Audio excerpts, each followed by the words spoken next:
шиг байна. Энийг эцсийн хилцүүлэг дээр Дамбачрын гишүүн бас анхаарад нийгмэр болгоорой гэдгийг протокол тэмдэглэчихье. За, өдөөс хойш дараагийн хэлцэх асуудал бол Монгол Улсын нэгдсэн төсвийн 2019 оны төсвийн хүрээний мэдэгдэл 2020-с 2021 оны төсвийн төсөөллийн тухай хуулийн төслийн анхны хэлэлцүүлгийг явуулна. За, төсөөлийн талаар төсвийн байнгын хороо санал дүгнэлт гаргасан. Санал дүгнэлтийг Улсын хурлын гишүүн Баттамүр танилцуулна. Баттамүр гишүүнийг эндэрт урьж байна.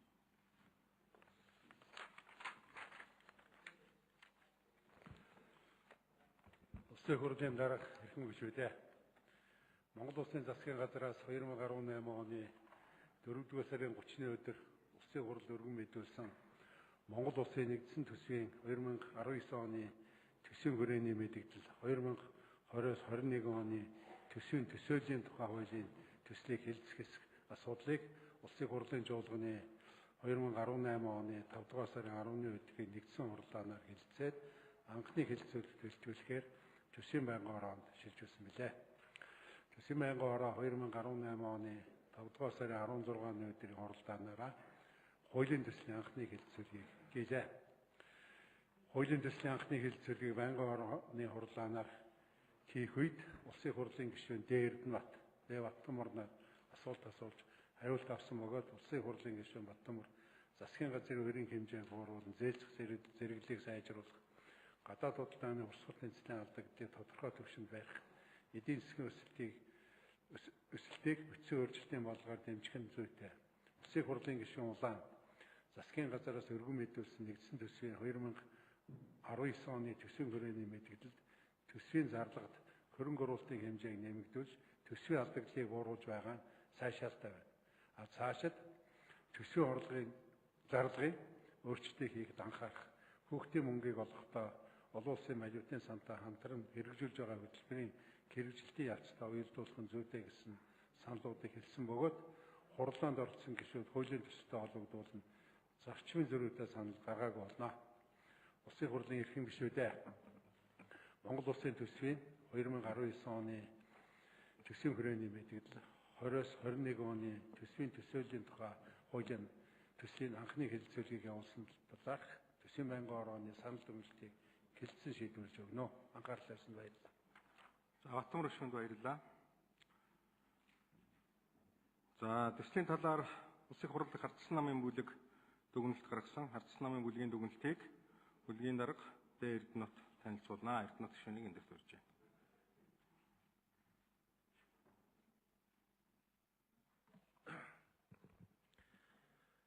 Улсын хурлын дарга эрхэм гишүүдээ Монгол Улсын засгийн газар 2019 оны төсвийн хүрээний мэдэгдэл 2020-с 21 оны төсвийн төсөөлийн тухай хуулийн төслийг боловсруулж Улсын хурлын чуулганд хэлэлцүүлэхээр өргөн мэдүүлжээ. Дэлхийн зах зээл дээр уул уурхай түүхийн эдийн үнийн үн өсгийн зэрэгцээ олон улсын валютын сангийн хөтөлбөрт хамрагдаж, олон улсын санхүүгийн байгууллага, донор орнуудын тусламж нэмэгдэж, оюут толгойн далд уурхайн хөрөнгө оруулалт орж эхэлсэн нь Монгол улсын эдийн засгийн суур үзүүлэлтэд эргээр нөлөөлж эхэлж байна. Гэвч 2019 оны төсвийн хүрээний мэдэгдэлд төсвийн алдагдал, бууралт, орлогын доктортой их үүсвэр бий болгох, дэвчиж болох урсгал зардлыг хэмнэх зэрэг чухал үзүүлэлтүүд гол тусгалаа олж чадаагүй байна. Төсвийн орлогын талаар Монгол улсын нэгдсэн төсвийн тэнцвэржүүлсэн орлого 2017 оны урьдчилсан гүйцэтгэлээр төсвийн нийт орлого өмнөх оныхоос 35.8% буюу 2 их найд 87.4 тэрбум төгрөгөөр өсөж 7 их найд 922.5 сая тэрбум төгрөгт хүрсэн байна. Монгол улсын нэгдсэн төсвийн тэнцвэржүүлсэн орлого 2018 оны эхний улирлаар 1 их найд 810.9 тэрбум төгрөгт хүрч өмнөх оны мөн үеийнхээс 306.7 тэрбум төгрөг буюу 20.4%-аар өссөн байна. Энэ бүхэн дэлхийн зах зээл дээр ашигт малтмалын бүтээгдэхүүний үн 2016 оны 8 сараас эхэлж өссөнтэй шууд холбоотой үзүүлэлтүүд юм а. 2019 онд нийт орлого 2018 оны батлагдсан төсвийн нийт орлогоос 1 их найд 884.1 тэрбум төгрөгөөр нэмэгдэхээр тооцоолсон байна. Энэ нь зэс төмөрийн хөдрөөр алтны дэлхийн зах зээлийн үн дахин өснө гэсэн таамаглаад татварын орлогоо огцон буюу 1 их найд 621 тэрбум төгрөгөөр нэмж өсгөжээ. Эрх баригчдын татварын бодлого сүүлийн 1 жилийн хугацаанд хэд хэдэн удаа хувирсан 2016 оны сонгуулийн мөрийн хөтөлбөртөө татварын дарамтаас ангижруулна гэж амласан боловч 2017 онд 9 төрлийн татвар нэмсэн. Олон нийтийн санал хүсэлт арчилсан намын шахалдаар зарим нэгийг нь цуслаад байгаа билээ. Эрх баригчид улсын төсөв, мөнгөний бодлогод чухал байр суурь эзлэх татварын асуудлаар нэгэн зэрэг шахуу тис ондоо 3 байр суурь илэрхийлсэн нь энэхүү чухал асуудалд ямарваа нэгэн тогтсон байр суурь тооцоо судалгаагүй байгаагийн нэг илрэл болж байгаа юм а. 2019 онд татварын орлого огцом өсөх дүр зураг харагдаж байна. Уул уурхай давмгаалсан төсөвтэй улс орон дэлхийн зах зээл дээрх үнийн таатай үед хоримтлал хийхийг эрмэлздэг. Хэдийгээр төсвийн тогтворжуулалтын болон ирээдүйн өв сан байгуулж хоримтлал хийхээр хуульчилсан боловч өнөөдөр тус сангууд төсвийн алдагдлыг нөхөгч болон хувраад байгаамаа. Монгол улсын бүх орлогоо зөвхөн нэг нэгдсэн төсөвт шингээж байгаа нь эдийн засгийн хөгжил, бизнесийн орчныг яг үнэндээ бол чөлөөрлөж байна. Орлого нэмэгдэх боломжинд оюутлогын зээлийн хүүг бууруулах, санхүүгийн гүйлгнээс алдаж буй орлогыг нэмж тооцох зайлшгүй шаардлага үүсэж байгааг бид анхаарах хэрэгтэй. Олон улсын валютын сангийн зөвлөмж шаардлага нь хүн амынхан дийлэнхэн бага орлоготой манай орны хувьд хүнд тусч байна. Өнгөрсөн 2 жилийн хугацаанд татварын тогтворгүй орчин, цалин зарцаалт, нийгмийн даатгалын шимтгэлийн нэмэгдэл, хүүхдийн мөнгийн хасалт нь иргэдийн нуруунд дээр хүн дээр тусч орлогын өсөлт, бодит өсөлт иргэдэд тусахгүй байгаа юм а. 2020-с 21 оны төсвийн өөдрөг төсөөлөл нь олон улсын валютын сангийн зөвлөмж шаардлага нэмж өр тавих зэрэг асуудлыг эргэж харах нь зүйтэй гэсэн дохиог бидэнд өгч байна.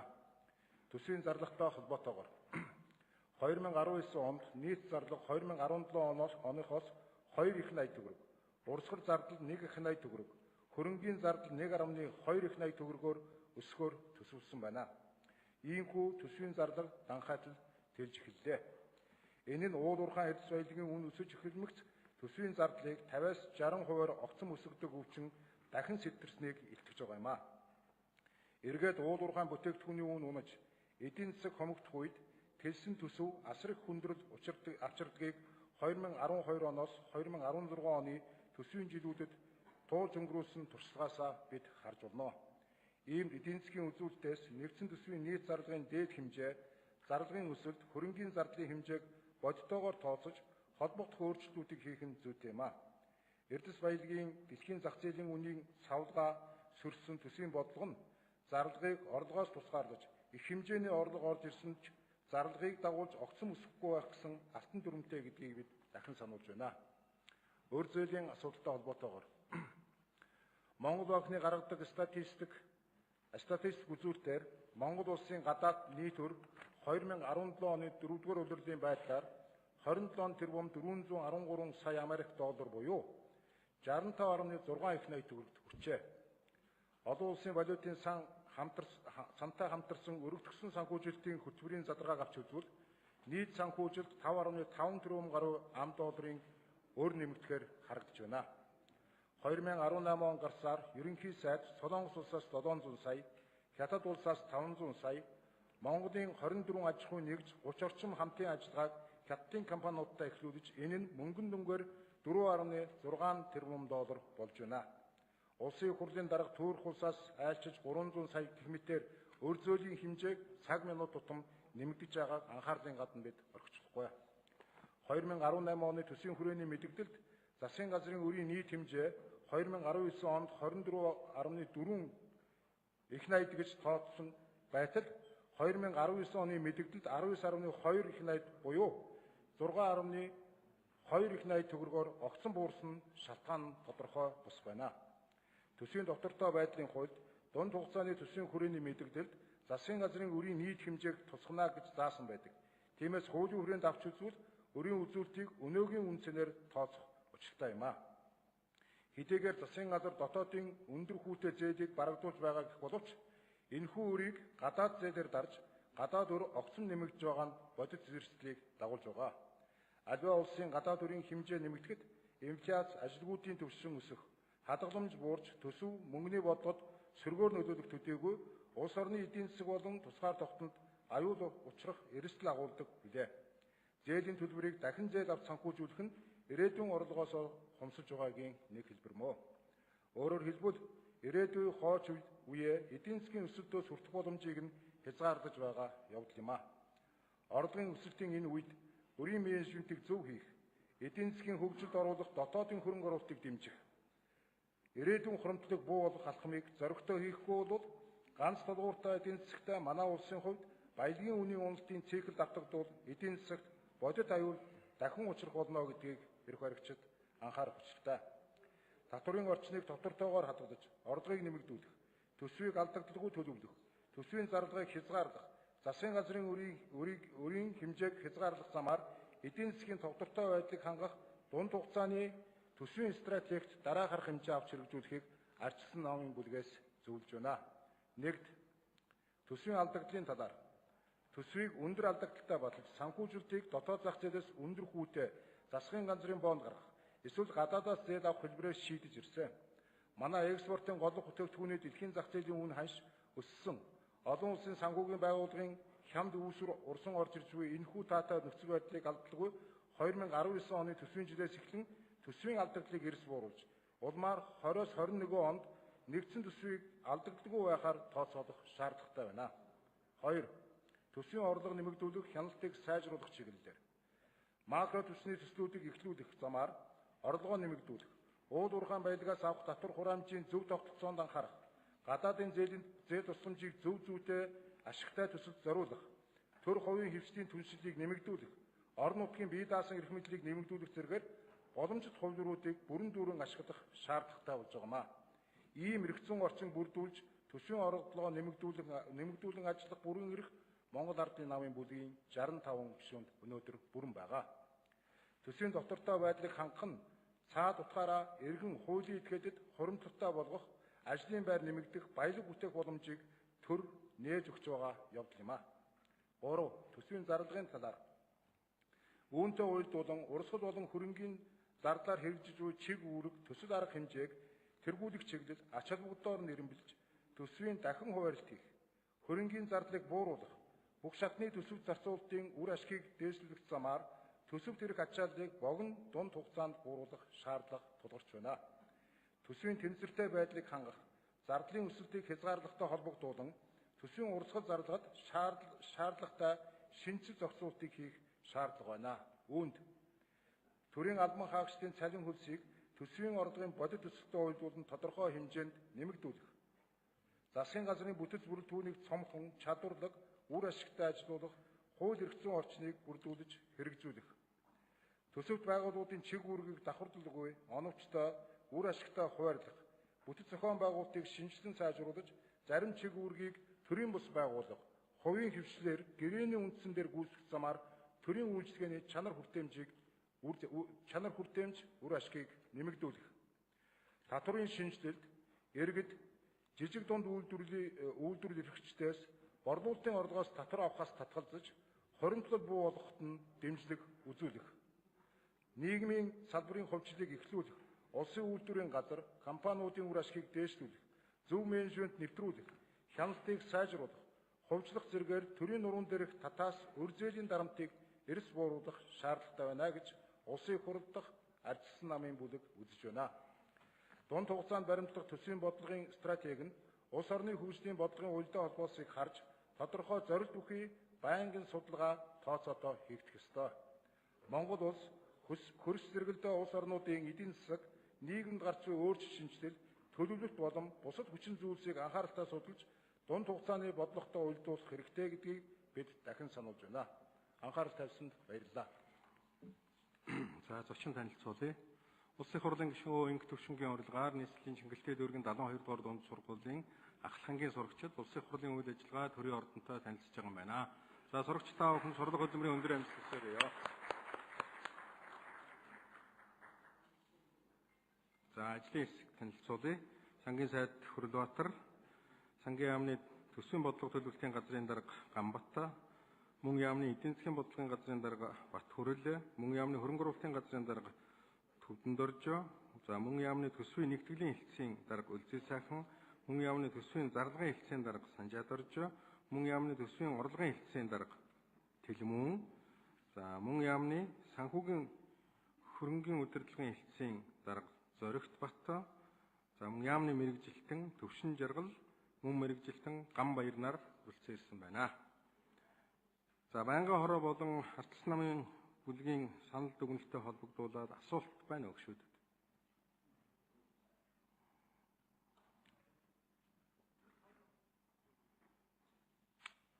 Батцаандан гишүүнээр таслалаа. За Эйлин Камгалан гишүүн асуулт асууя. За энэ төсвийн өрөөний мэдээллийг их хурал дээр холбогдох байнгын ороогоор нь яриад хэдэн тоол ярьсан л да. Эдийн засгийн өсөлт, тэгээд төсвийн эдийн засгийн өсөлтөд уялдуулаад төсвийн орлого, тэгээд зарлага ямар байх вэ? Төсвийн алдагдлаа нэг 2 их 80 төрчээд байгаа. Тэрийг яаж багасгах вэ? Өөрөө яаж багасгах вэ? Гэт тэгээ одоо энэ өрийн юг харахаар одоо энэ төсөвт үзүүлж байгаа ирж байгаа ачаал бол бас үнэхээр өндөр л байгаад байгаа юм л да. Эндээс харахад одоо үндсэндээ зээлийн үгийн зардалт бол 2018 онд 1.1 их 80, 2019 онд 865 тэрбум, 2020 онд 723 тэрбум төгрөг ингээд зөвхөн зээлийн хүнчтэй, үндсэн зээл биш тийм ээ, зээлийн иргэн төлөлт биш. Хүүндээ төлөх ийм том дарамт байгаад байдаг нэг талаасаа. Нөгөө талаасаа төсвийн зардал маань бас 2 их 80-аас буухгүй ингээд яг ийм тоонд бид нар их давчуу тоонд асуудлаа ярьж байгаа байхгүй. А гэтэл нөгөө тал дээр сая ардчилсан намын бүлгийн дүгнэлтийг уншихаар бас их зөвтэй зарчимтай шаардлага тавиад байна л да. Төсвийг алдагдaltaгүй баталж болохгүй гэдэг. А тэгээ нөгөө талаасаа ярихаар одоо ингээд энэ ажил хийж байгаа хүмүүс эрүүл мэндийн салбарынхан, боловсролын салбарынхан бол үнэхээр одоо цалин нэмэх шаардлагатай гэдэг дээр бол энэ 76 гишүүн 76-уулаа нэг байр суурьтай байгаа. Энэ дэр хэн нэгэн тийм улс төр хийгээд байх ерөөсөө шаардлага байхгүй. Тэгэхээр унаасаа ингээд нэг юм 3 литрийн бетаны та байж аж дахиад одоо ингээд нэг юм боломж байна. Тэгээд Монгол Улсын ерөнхийлөгч нь очиод боломж байж та нарын цалинг одоо 1 сая төгрөг болох боломж байна гэдэг ингээд ард иргэдийг хагалгаад боторхоод ингээд өөмүүлээд шүү дээ. Одоо энийг яах юм бэ? Сая ардчилсан намын бүлгийн дүгнэлтээр бол цаашдаа энэ Монгол Улсын төсвийг ерөөсөө алдагдaltaгүй батлах ёстой гэсэн маш тийм зарчмын том шаардлага тавьж байна. Гэтэл нөгөө талдаа болохоор зардал бууруулж нөгөө одоо цалин нэмнэ гэдэг чинь одоо төсвийн нэг алдагдлал нэмэгдэнэ гэсэн үг шүү дээ. Тэгэхээр энэ дээрээ цөмөрөө нэг юм нэгдсэн ойлголтоо одоо яг энэ ард иргэд маань өнөөдөр биднийг хараа сууж байгаа. Ер нь 2019 оны төсөв, 20 оны төсөв, 21 оны төсөв маань ер нь бид нар Монгол улс ямар орлоготой байх юм, ямар зарлагтай гарах юм гэдгийг нэг ингээд нэг бодиттой тоонуудаа одоо ярьж байгаа яг энэ үедээ цөмөрөө нэг долгионо нэг болгол яасан юм бэ? Сангийн сайдаа ардчилсан намын бүлгийн дарга Эрдэнэт дарга одоо хоёр өөр юм яриад байна л. Нэг болохоор зарчмын төсөв алдагдaltaгүй байх хэрэгтэй гэчихэд нөгөө болохоор төсөвд маш их том боломж байна. Тэгээ энэ валютын нөөц гэдгийг нэг жаахан өөрөөр ойлгоод байх шиг байна. 3 тэрбум долларын валютын нөөцтэй болчихлоо шүү дээ. Одоо ерөөсөө мөнгийг зараад иж болмоор байна гэсэн нэг ийм зүйл яриад байгаа юм. Би ерөөсөө энийг ойлгохгүй. Валютын нөөц гэдэг чинь хараа өөр ойлголт санагдаад байна. Монгол улс энэ жил анх удаа нэг экспортын орлого нэг 6.1 хэдэн тэрбум доллар түрээд тэгээ анх удаа нэг гадаад худалдааны эргэлт нэг юутай гарсан, нэмэх гарсан 1.1 тэрбум долларын нэмэх гарсан. Валютын нөөц гэдэг чинь энэ яг макро эдийн засгтаа үнэхээр том ойлголт юу зөв одоо үзүүлэлт мөн үгүй мөн. А гэхдээ өнөөдөр валютын нөөц нэмэгдсэн ингээд хөрөнгө оруулалтаач нэмээ энэ хөрөнгө оруулалтынхаа урсгал зардлуудыг ч нэмчихье гэдэг нэг ийм логикгүй хоорондоо утга авчилтаагүй энэ төр юмнууд яриад байна. Тэгээ ер нь одоо яг энэ төрийн албан агчдын цалин нийгмийн хамгааллын асуудал дээр одоо яг одоогийн байгаа 2019 он, 20 он, 21 оны энэ төсөөллөөр бид нар хэдэн хувьд нь одоо нэмэх ер нь болцоо байна. Сангийн сайдаа та нэг маш тодорхой нэг хэлж өгөөч. Өнөөдөр ингээд өсгөлэн зарлаа сууж байна, тийм ээ, талбай дээр өсгөлэн зарлаа сууж байна. Араас нь ингээд багш нар өсгөлэн баг зарлаад эхэлж явах шиг байна. Тэгээ бид нар бодиттой болцоогоод энэ ард түмэндээ хэлээ л да. Тэгвэл энэ танхимд болж ирчээд нэг өөр юм яриад. За бид очин танилцуулъя. Улсын хурлын гишүүн Ундрмаагийн урилгаар сонгон хайрхан дүүргийн өрхийн эрүүл мэндийн төвийн эмч ажилтнууд улсын хурлын үйл ажиллагаа төрийн ордонтой танилцж байгаа юм байна. Та бүхэнд ажлын амжилт, сайн сайхныг хүсье. За, хүрэл дотор сайд хариулах уу?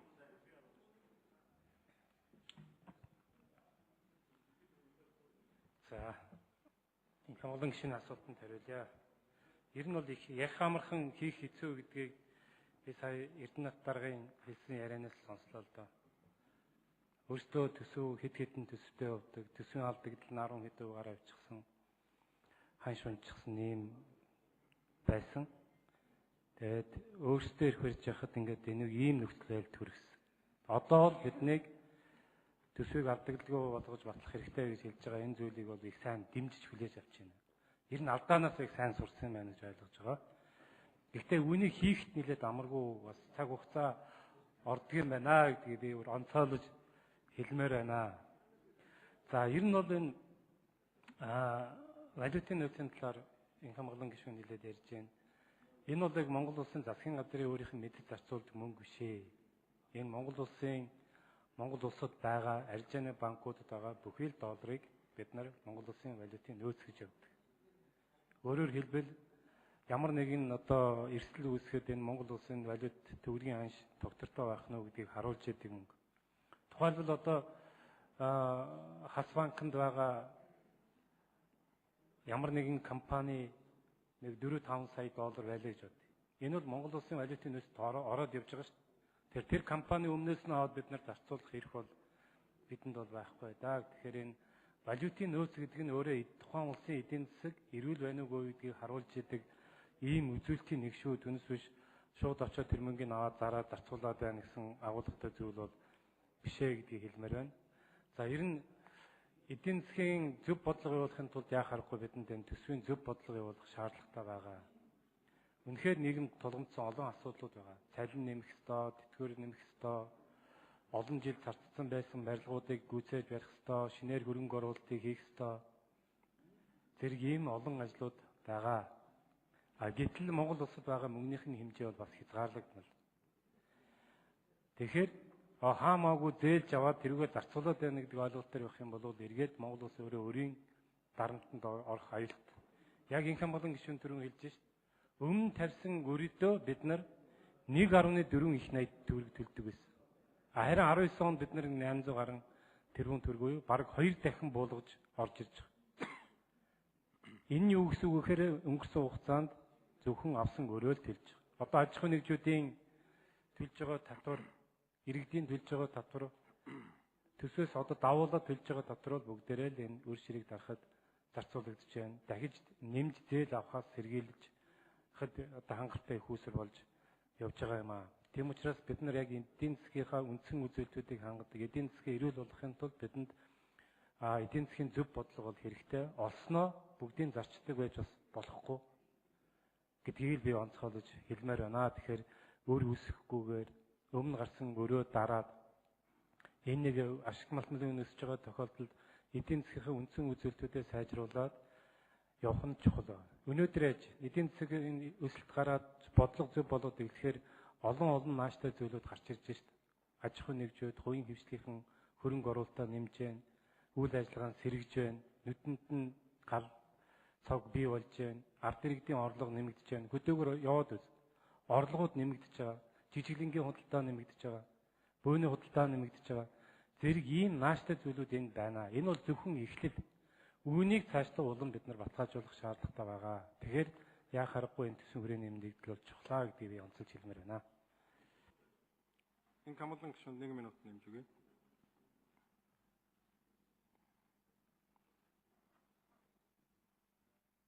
Тэгэхээр сангасайта би нэг ийм л зүйл асуугаад байна л да. Одоо нийт Монгол улсын цалингийн зардлч одоо 1.8 их 80 гэдэг тоо байдаг баха тийм ээ. 1.8 их 80. Бараг 2 их 80 гэсэн үг шүү дээ. Төсвийн зардлынхаа алдагталтаа тэнцэх хэмжээний мөнгө байгаа байхгүй. Тэгэхээр одоо энэ цалин тэтгэвэр нэмэгдсэн энэ шаардлагуудыг одоо энэ шаардлагуудыг хүлээж авахд одоо урьдчилсан хийсэн тооцоонууд байна уу? Одоо 19 онд, 20 онд, 21 онд гэсэн тоонууд нэг хэлж өгч. Яг үнэхээр даах боломж байна уу? Хэдэн хувьд нэмэх боломж байна? Бид нар бол үгүй гэж хэлж сууж болохгүй байх. Хүний зовлонгоор жаргал хийж бол болохгүй. Тийм учраас өнөөдөр одоо энэ олон зуун мянган багш нар эмнэлгийн ажилчид одоо хариуцлагатай хүний үгэл сонсохыг хүсэж шít. Тийм учраас бол та нэг 2019 он 20 онд бидний боломж юм байна гэдэг нэг юм хариуцлагатай тоо хэлж өгөөч. За Бат Эрдэнэ гишүүн. Нэм тайлбарах уу? За Хөрлөбаатар сайд. За сангийн ам бол 2019 оны төсвийг энэ 1 сарын 1-ээс хийгээд эхлээ явж байгаа. Эрүүл мэндийн салбарын асуудлуудыг бол ойлгож байгаа. Энэ дээр ингэж байгаа. Одоо яг нэг хэлэх юм бол бид нар эрүүл мэндийн даатгалын санг, тэтгэврийн даатгалын сангаас салгачлаа шүү дээ. Хуучин тэтгэврийн сангийн алдагдлыг нөхөд зориулж ирсэн. Тэгээ жил болгон 40 тэрбумын төгрөгийн алдагдлын үлдэгдэлтэй гаргадаг байсан. Одоо үүнийг салгаад эрүүл мэндийн даатгалын сангаа тусад нь гаргасан. Хоёрдугаарт нь томоохон эмнэлгүүдийн санхүүгийн эрх мэдлийг нь бүрэн хэмжээнд өгч байгаа. Тэрүүгээ цаашаа үргэлжлүүлээд хийгээ явах. Нэмэлт орлогоо олог. Тэрүүн дээрээс гарч ирсэн мөнгөөрөө тэр сувлагчдынхаа цалин, эрүүл мэндийн салбарын ажиллагчдынхаа цалин нэмэх үйл ажиллагаанд бүрэн зарцуулах эрхийг өгнө. Тэгээд үтгэхээр өрхийн түвшний, өрхийн эмнэлэг, дүүргийн эмнэлэг, сумын эмнэлгүүдийн түвшин гараад ирнэ. Тэрүүн дээр ямар хэмжээний зард өгч болох уу гэдгийг бид нар эрүүл мэндийнхаа даатгалтай уялдуулаад явах учиртай. Гэх мэтийн ийм судалгааны ажлуудыг За би Бат Эрдэнэ гишүүн асуулт асууя. За баярлалаа. Тэгэхээр би сангийн сайдаас асуух гэдэг юм бол яг одоо эдийн засгийн өсөлт хэд хэдэн хувьд хүрэх юм бэ? Одоо 18 оны эцэхэд эдийн засгийн өсөлт хэдэн хувьд гарах юм? 19 20 онуудад одоо хэдэн хувьтай гарна гэдэг зүйлж байгаа юм. 12 оны сонгуулийн өмнө 17 оны 5% эдийн засгийн өсөлттэй байсан. Энэ 16 оны сонгуулийн өмнөхөд 1.2% хүрч унсан гэж байгаа. Тэгэхээр энэ эдийн засгийн өсөлт гэдэг энэ тооны цаана одоо яг бодит боломж, хөрөнгө оруулалт, мөнгө, санга, их усүр одоо ямар юм байдгийг бэ? Энийг нэг ойлгомжтойгоор хэлж өгөөч. За одоо бол ингээд эдийн засгт өсөлт гарсан 5%, 5.8 ч гэж ярьж байгаа байх. Тэгэхээр бол ойлголтыг бол нэг хэлэхгүй бол бид нар дээр ирж байгаа одоо тоо мэдээлэл бол хоорондоо их зөрүүтэй байх юм аа. Зарим нь 5.1, зарим нь 5.8, зарим нь 4.6 гэх. Ингээд засгийн газраас одоо нэгдсэн яг одоо тоогоор хөдөлгөөнгүй тоогоор нэгтэлсэн тоогоор биднийг одоо хангаж бид төдийгүй одоо нийгмийг иргэдийг одоо мэдээлэлээр хангаж явах хэрэгтэй байна. Үүний цаатлын учир холбогдлыг нэг тайлбарлаж өгөх ийм боломж байна уу гэж. Хоёрдугаарт бол яг уу одоо дэлхийн зах зээл ялангуяа одоо манай Монгол улсаас гадаад гаргадаг зөөн төрлийн бараа бүтээгдэхүүний үнийн өсөлттэй холбоотойгоор эдийн засгт эерэг өөрчлөлт гарч байгаа гэж ингэж ярьж байгаа. Гэтэл цаа талд нь одоо бидний хамтдаа хэрэгжүүлсэн энэ одоо бодлогын алдаануудыг засцалруулна гэж мөрийн хөтөлбөртөө тусгасан энэ ажлын хүрээнд одоо бодлогоор ямар алдаа завхрал гарсныг нь яаж зассан юм бэ? Энийг одоо нэг ойлгомжтой хэлж өгөхгүй бол одоо тухайлах юм бол онцгой хэрэгцээ шаардлагагүй баахан сайхан нэртэй бонд зээлүүдийг үрдэн муутай зарцуулсан. Үүн дээр одоо олон сайн нэртэй хөтөлбөрүүдийг хэрэгжүүлэхийн тулд одоо хичнээн их найд төгрөгийн мөнгө одоо хэвлж энэ мөнгөний зах зээл рүү нийлүүлсэн. Үүнтэй уялдуулаад одоо валютын Монгол мөнгөтэй харьцах ханш шалдаа буусан. Энэ одоо нэг үгээр хэлэх юм бол эдийн засгийн энэ суур одоо хөдөлгөөнүүд чинь бол өнөөдөр нөгөө нэг хөдөлгөөрөө зэрэг байрандаа 3 жил тогтдоггүй гэдэгтэй адилхан ингээд эргэж одоо нэг хэмжээндээ хүрэхгүй байгаа ийм байдлууд байна шүү дээ. Тэгэхээр энэ дээр нэг болдог бол маш товч одоо тайлбарыг өгөөч гэж. За хоёрдугаарт бол түрүүн одоо инкомолон гишүүний асууж байгаа асуулттай би бол ижил асуулт байгаа юм. Цалин тэтгэврийг нэмэгдүүлэх одоо ийм шаардлага бол үнэхээр байна.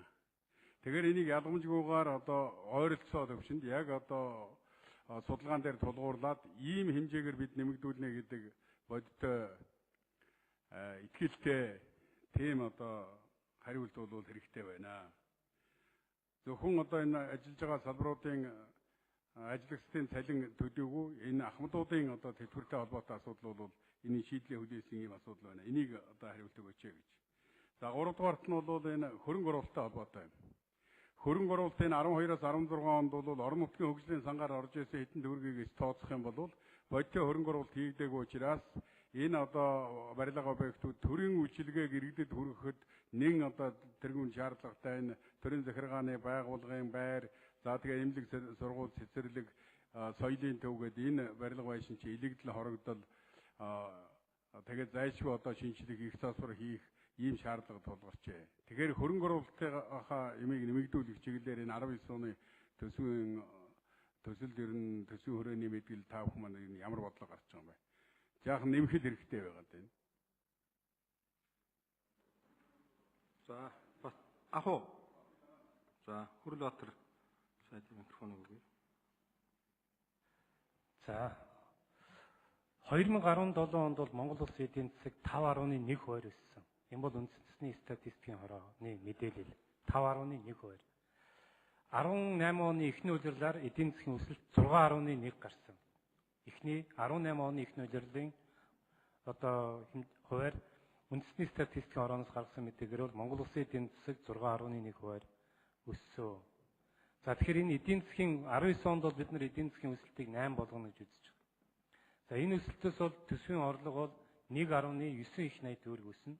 Үүнээс 1.4 орчим их 80-ыг нь бол бид нэр төсвийн зардал болгож гаргана гэж үзэж байгаа. За эдийн засгийн өсөлт бол нийтдээ манай бүх одоо аж ахуй нэгж ард иргэд бол шууд болон шууд бусаар одоо нөлөөгөө үзүүлж байгаа. Аж ахуй нэгжүүдийн үйл ажиллагаа идэвхжиж эхэлж байна.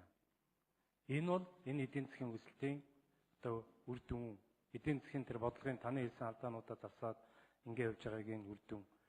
За үүний үр дүн жишээлбэл хөдөө аж ахуйн салбарт бол моолор үн одоо нэг 30-40 мянга байсан бол одоо 90-100 мянга. Арьс ширний бүтээгдэхүүнүүдийн үнэ өслөө. Энд чинь эдийн засаг сэргийж хүмүүсийн худалдан авалт нэмэгдэж байгаа та. Тэгээд аж ахуй нэгжүүдийн үйл ажиллагаа идэвхжиж байгаагийн одоо илрэл гэж бид нар үзэж байгаа. Тэр сайн өнөөдөр болж байгаа малчтын улсын зөвлөгөөнд ирсэн малчтай уулзахад бол энэ ноолуур арьс ширний үнийн өсөлтөөс бол нийт төрийнхөө дор хаяхад 85%-ийг өр ширээ барагдуулчлаа гэж нэлээд тийм сэтгэл тайвширсан байдалтай байна. Энэ бол ард иргэдэд очиж байгаагийн илэрэл. За бодлогын алдаануудыг бол үнэхээр засаж байгаа. Зээлийг бол баруун солгоогүй авчихсан үнэ. Тэгээд ямар алдаануудыг засаж ийнэг вэ? Одоо гадаадд сүүлийн 7 сарын гаднаас нэг ширхэгч бонд өндөр хүүтэй арилжааны одоо зээл буюу бонд гаргаагүй. Арилжааны банкудаас нэгж төгрөгийн зээл аваагүй өндөр хүүт. Тэр үтгээр өмнө авсан байсан зээлүүдээ буцааж төлж байгаа. Төрийн төсвийн мөнгийг арилжааны банкудад байршуулсан байсан бүх мөнгийг эргүүлж татаж байгаа. Татаад төрийн санд авчихсан. Зээр нь засгийн газрын авсан зээлийн мөнгүүд бүгдээрээ л арилжааны банкуд дээр байршиж байсан. Тэгээд тэр арилжааны банкн дээр байгаа мөнгөө төр өөрөө эргүүлж өндөр хүү амлаж зээлж авдаг байсан. Тэр бүгднийг зогсоогоод наашаа бүгднийг төрийн сан дээр татчих авчирч байгаа. Төрийн мөнгөнд хонцсон биш өөрийн сэтгэлээр хандаж төр дээр авчирсан учраас бид нар энэ засгийн газрын санхүүгийн одоо санхүү хөрөнгийн удирдлагыг бол оновчтой болгож чадсан. Ийм учраас бид нар зээл авахгүй явж байгаа. Ер нь ч энэ ондоо ер нь авчихгүй байх санаатаагаар ажиллаж байгаа. Ингэснээрээ энэ Монгол улсын эдийн засагт нэлээд эерэг зүйл авчирна. Арилжааны банкуд нэлээд хэмжээний их усүртэй болчихохороо иргэдэд зээл олгож байна, аж ахуй нэгжүүдэд зээл олгож байна, зээлийн хүү багассан хэмжээгээр бууж байгаа. Энэ бол бидний хувьд одоо үнэхээр эдийн засгийн тэр Бат Эрдэнэ гишүүний хэлсэн тэр өмнөх бидний шүүмжилжсэн бодлогын алдаануудаа засаад зөвхөн засгаар гадуу бодитоогоор хэрэгжүүлж байгаа гэдгийг хэлье. За эдийн засгийн өсөлтийг бий болж байгаа учраас орлогыг 1.9 их 80 дээр нэмэгдүүлж байгаа. Тэгээд зардлыг бид нар 1.4 их орчим 80 төгрөгөөр бол нэмэгдүүлж байгаа. Үүн дотроо хөрөнгө оруулалтын зардлыг бид нар нэмэгдүүлж байгаа. Хөрөнгө оруулалтын зардал бол дотроо гадны хөнгөлөлтөө зээл тусламжаар санхүүжигддэг, мөн төсвийн хөрөнгөөр санхүүжигддэг гэсэн ийм хоёр их усрээр санхүүжддэг. Тэгэхээр гадны хөнгөлөлтөө зээлээр авч байгаа тэр хөрөнгө оруулалтын санхүүжилтүүдийг нэмэгдүүлнэ гэж байгаа. Тухайлбал тэр одоо томоохон одоо Улаанбаатар хотын цэвэрлэх байгууламжууд ч байна. Нэлээд олон одоо Улаанбаатар хот утааг уруулахдаа Солонгосоос авсан зээлч гэх мэтийн энэ хөнгөлөлтөө зээлүүдийн ашиглалтыг нэлээд сайжруулъя. Дээр нь улсын төсвөөс хийгдэх хөрөнгө оруулалтын хэмжээг бас нэмье. За бид очин танилцуулъя. Улсын хурлын гишүүн Гамболд, Оюун Чимэг, Инг төвшин нарын урилгаар Шингэлтэй дүүргийн цагдаагийн 2 дугаар хэлтсийн албан хаагчид улсын хурлын үйл ажиллагаа төрийн ордонтой танилцж байгаа юм байна. Та бүхэнд ажлын амжилт сайн сайхны хүсье өрөө. За Бэ Батэрдэн гишүүнд 1 минут нэмж өгье.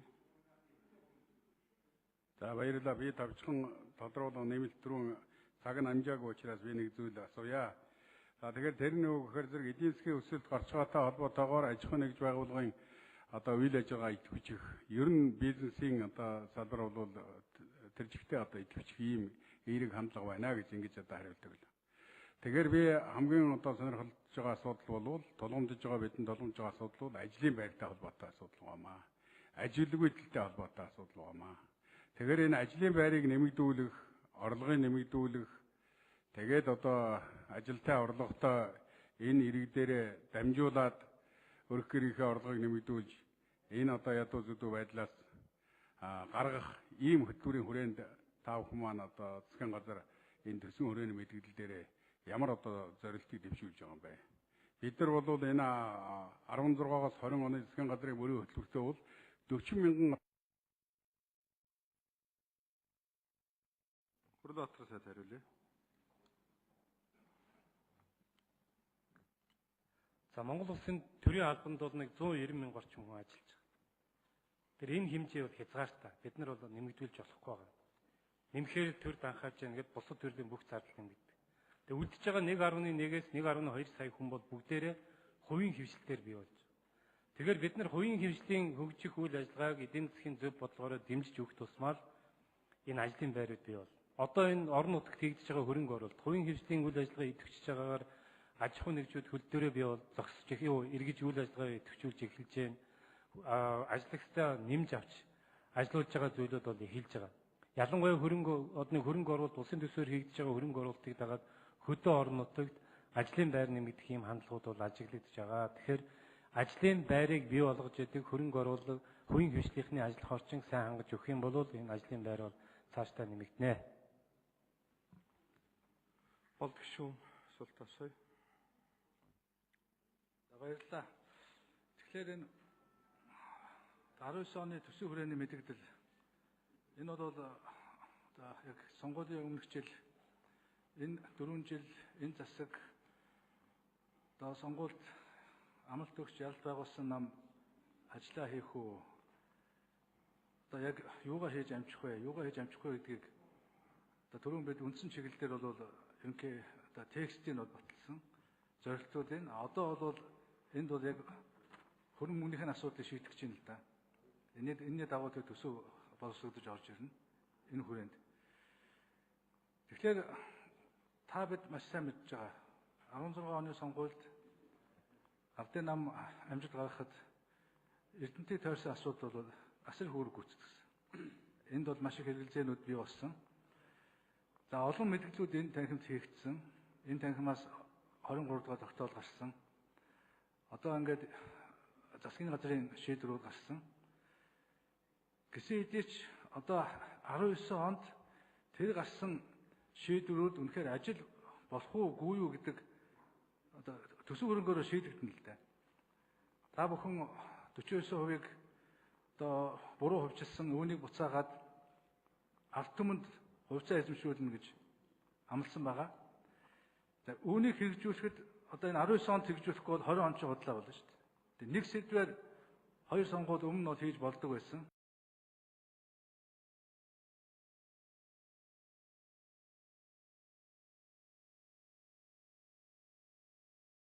Засгийн газар дээр гаргасан шийдвэрүүдээр хэрэгжүүлэх ард түмэнд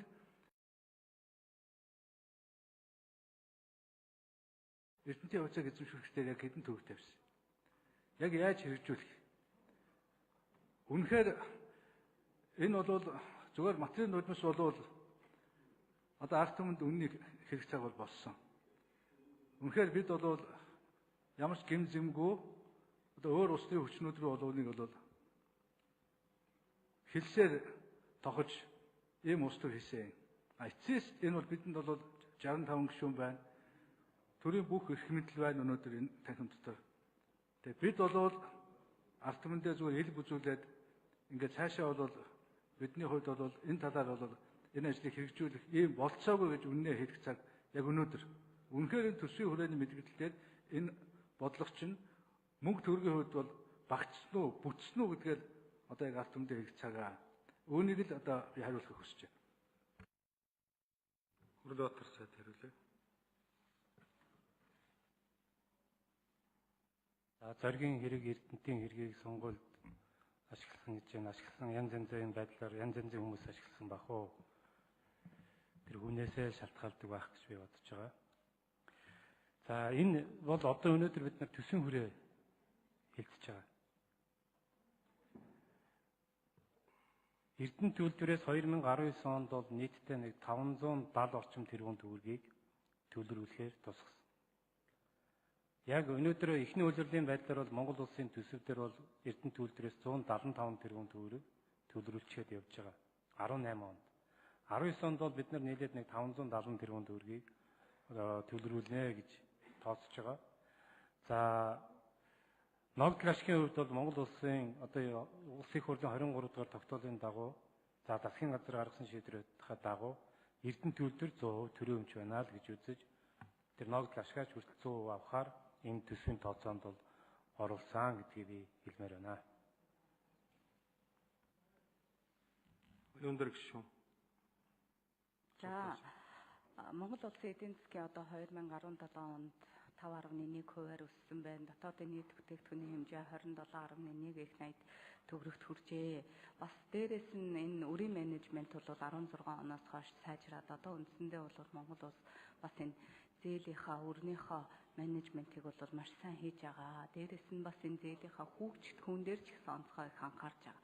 Тэрүүнтэй холбогдуулаад бас энэ аж ахуй нэгжүүдэд өгж байгаа арилжааны банкнуудын өгж байгаа зээлийн хүүг буулгах тал дээр ер нь ямар арга хэмжээнүүд авч ийн вэ? Энэ маань өөрөө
За Хүрлбаатар сайд хариулъя.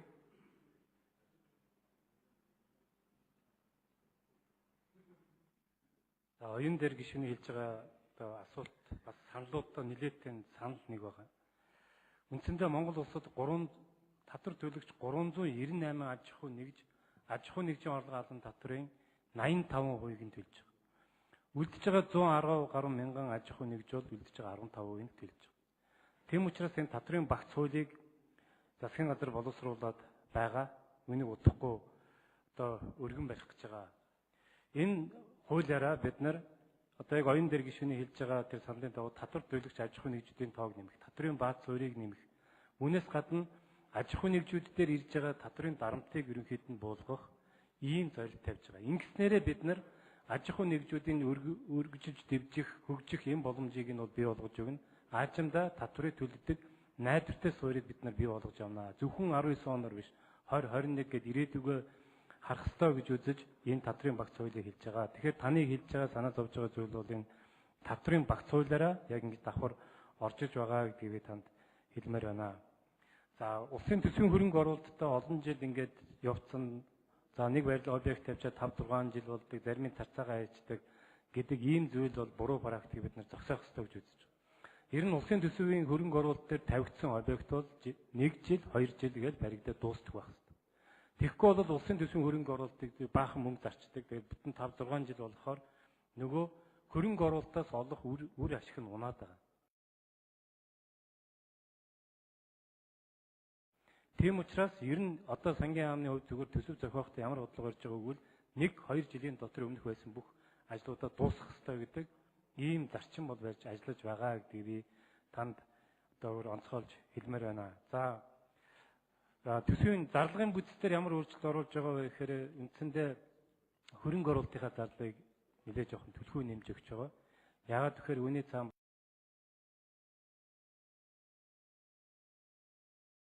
бас хувийн хвшил байна. Үүний цаана ажлын байрууд байна. Үүний цаана олон жил тарцаагдсан, олон жил дуусгах чадаагүй байгаа хөрөнгө оруулалтуудаа гүйцэж хийж явъя. Ингэснээр хөрөнгө оруулалтын үр ашигыг сайжруулах гэсэн ийм бодлого явж байгаа гэдгийг онцгойлж хэлмээр байна. За, зээлийн хүүтэйгийн хувьд тэгвэл ер нь энэ зээлийн хүүг бол бид нар буулгах хэрэгтэй. Аж ахуй нэгж дээрээ ч гэсэн тэр аман одоо Монголд энэ ард иргэдийн хувьд бол зээл аваагүй ард иргэдийн хэмжээ бол том бага шүү дээ. Тийм учраас зээлийн хүүг буулгах чиглэлээр бид нар цаашдаа нэлээд оюутан арга хэмжээ авах хэрэгтэй. Зээлийн хүү буух бол үндсэн нөхцөл бол эдийн засгийн зөв бодлого, эдийн засгийн зөв үзүүлэлтүүд эдийн засгаар хангагдсан байх учиртай. Тэгэхгүй бол эдийн засгийн төсвийн алдагдал нь өндөр байхад хичнээн зээлийн хүүг буулгая гэж яриад тэр зээлийн хүү буухгүй. Монгол улсын өрийн хэмжээ өндөр байж байхад зээлийн хүү буулгана гэж яриад хизээч буухгүй. Тэгэхээр энэ эдийн засгт тулгамдаад байгаа олон одоо асуудлуудыг цэгцэлж бид нар эдийн засгийн үзүүлэлтүүдийг зөв болгож иж үндсэндээ энэ зээлийн хүү буулгах учиртай. Одоо валютын нөөцөө багасгах юм бол зээлийн хүү буцаал өсч байна. Тэгэхээр зээлийн хүү бол их олон нөхцөлөөс шалтгаалж яадаг учраас бид нар энэ эдийн засгийн зөв бодлогыг цаашдаа тууштай авч хэрэгжүүлэх нь одоо аж ахуй нэгж ард иргэдэд нийтэд нь бүхэлд нь одоо хэрэгтэй ийм зүйл байгаа учраас энэ эдийн засгийн зөв бодлого явуулахаа шаардлагатай гэдгээ одоо байн илэрхийлээд байгааг бас таавд ойлгож аваа гэж бодож байна. Хэлэх шүү. Асуултаа тавь. За, Монгол Улсын нэгдсэн төсвийн 2019 оны төсвийн хүрээний мэдэгдэл 2020-аас 21 оны төсвийн төсөөллийн талаар бид хэлцэж байна. Тэгэхээр бид ер нь одоо энэ 28 жил явсан алдаа оноон дээрээ бас дүгнэлт хийгээд за одоо ямар юм тулгарчаад байна нөхөр ер нь эрүүл мэндийн салбараа бид хөгжүүлэхэд тэргүүн чиглэл тавих хэрэгтэй байна гэдэг дээр анхаарахгүй болохгүй болчиход байна. Тэгэхээр бид гаднаас хөнгөлөлттэй зээл 30 жилийн хугацаатай 40 жилийн хугацаатай гэж аваад байгаа л да. 400 сая доллар, 500 сая доллар гэл. Гэтэл энийг чинь бид нар төлөхгүй бидний хойч ирээдүйд төлнө. Харин гадагшаа урсаад байгаа мөнгөө зогсооход бид бас энэ хөрөнгө оруулалт юмудаа хийж анхаармаар байна. Энэ юу гэсэн үг юм бэ гэхээр манай эрүүл мэндийн салбарын эрдэмтэн судлаачид хэлж байгаа. 2014 оны судалгаагаар шүү. Энэ юу гэхээр жилдээ 500-аас дээш сая доллар гадагшаа эмчилгээ онцлогоо хийлгэхэд явж байна гэж. Энийг л дотооддоо болгож дотооддоо энэ мөнгөө зогсоох талаар бид арга хэмжээ авах хэрэгтэй байна л да. Одоо жишээ нь эрүүл мэндийн тусламж үйлчилгээний тухай хууль 2015 онд батлагдсан. Тэгээд 2000 энд юу байгаа вэ гэхээр хамгийн гол иргэдэд хэрэгтэй юм юу байгаа вэ гэхээр эрүүл мэндийн төвийн эмчийг одоо иргэд мань сонгож өөртөө сонгож очиж үзүүлэх боломжийг нээнэ л гэсэн. За энэ журмыг бол иргэн өрх сум досгоны эрүүл мэндийн төвийн эмчээ сонгон бүртгүүлэхтэй холбогдох харилцааг эрүүл мэндийн асуудал эрхэлсэн засгийн газрын гишүүний баталсан журмаа зохицуулна гэсэн байна. Гэтэл энэ журам 2016 онд гарч ирсэнгүй. 2017 онд гарч ирсэнгүй. Тэгээ одоо нэг гордлого байна л да. Энэ юу хэрэг энэ төсвийн хүрээний зарлагын шинжилгээний чиглэлээр хэрэгжүүлэх онцлог арга хэмжээний дотор эмнэлгийн тусламж үйлчилгээ авахд харьяал харгалзахгүй үйлчлүүлэх гэсэн энэ чиглэлийг оруулж ирсэн байна л да. Тэгэхээр Сарангийн сайдаа энэ 18 он одоо хагасдээ ороод байна л да. 19 оны 1 сарын 1-ээс энэ 10 эрүүл мэндийн тусламж үйлчилгээний хууль бүтэн одоо утгаараа хэрэгжих энэ журмыг гаргахад энэ яамны холбогдох аппаратын ажилтнуудын энэ удаашраас болоод байна уу, юунаас болоод байна. Тэгэхээр эдний ажлын үр дүн гэдэг хэрэгтэй байна л. 16 онд байхгүй, 17 онд байхгүй, одоо 18 он хагас жилдээ орж байна. Мөн энд юу гэж байгаа гэхэд төрийн болон орон нутгийн өмчт эмнэлгийн удирдлага зохион байгуулалтыг удирдах төлөөлөн удирдах эмнэлгийн удирдах зөвлөлийн гишүүнийг сонгох түүнд тавих шаардлага байж байгаа байхгүй.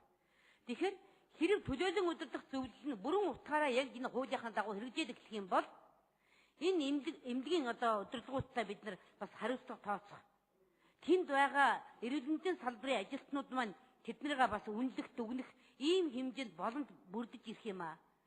Тэгэхээр зэрэг өөрөөр хэлбэл батлагдсан төсвийг үр ашигтай зарцуулж хэмнэсэн зардлыг тусламж үйлчилгээний чанарыг дээшлүүлэх, ажилтны нийгмийн баталгааг хангах, эмнэлгийн мэргэжилтнийг чадахжуулах үйл ажиллагаанд зарцуулах ийм боломжтойг энэ хуулиар заагаад өгсөн.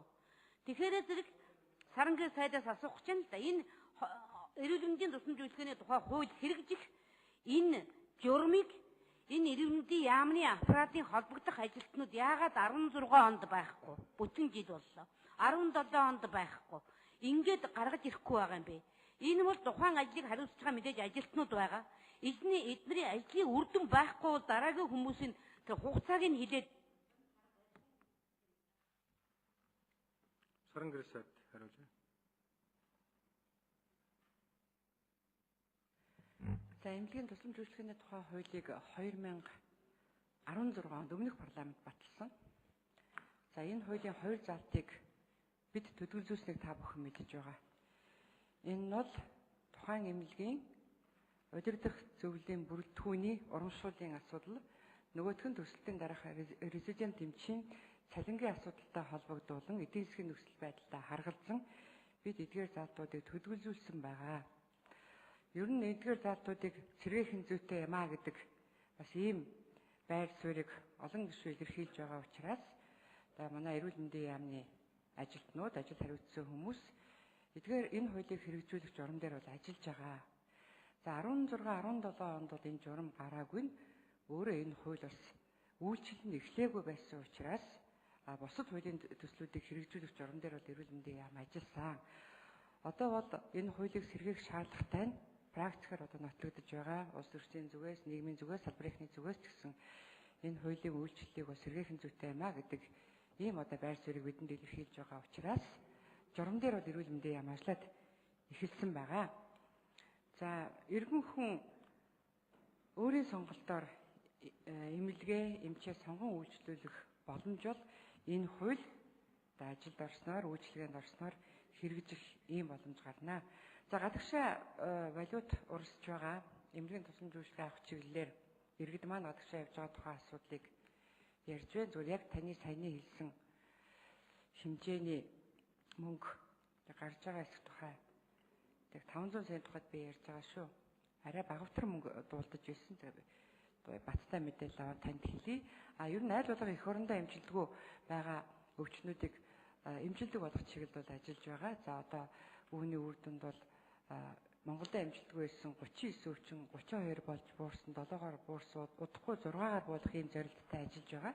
За үүний үр дүн бол парламент эрүүл мэндийн салбарт эмнэлгийн ажилтнуудын мэдлэг боловсролыг дэвшлүүлэх сургалтанд 2.8 тэрбум төгрөг 2018 оны төсөв суулгаж гисний үр дүн гарч байгаа.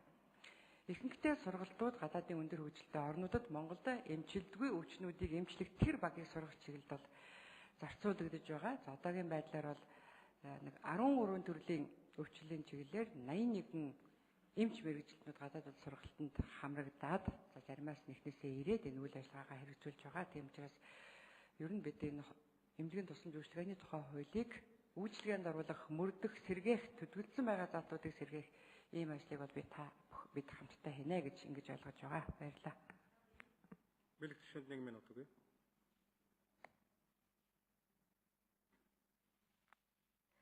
Манай Монголын залуучууд гадаадд өндөр боловсрол эзэмшээд за тэгээд гадаадд бас эрүүл мэндийн салбарт нь тусан зөвшөөрөл үзүүлээд маш их өндөр туршлага, мэдлэг суусан байгаа. Тэгэхээр эдгээр залуучууд хэрэв Монголын эрүүл мэндийн салбар эмчнараа яг үнэлэмжээр нь чадвараар нь салинжуулдаг болчих юм бол шатраатай шатлсан арга хэмжээг авч чаддаг болох юм бол мэдээж Монголд орж ирэх ийм нөхцөл бүрднэ. Ягаад гэвэл өнөөдөр туршлагатай эмчэнд нэг адилхан цалин авч байна. Шинэ эмчэнд адилхан цалин авч байна. Шинэ сувлагч адилхан цалин авч байгаа ийм тохиолдол байгаа учраас энэ чинь эрүүл мэндийн салбарт бас том учир тусгал байгаамаа. Энэ тал дээр бас ямар бодлого гарч байгаа вэ? Гадаад байгаа Саран гэрэлсэд хариулъя.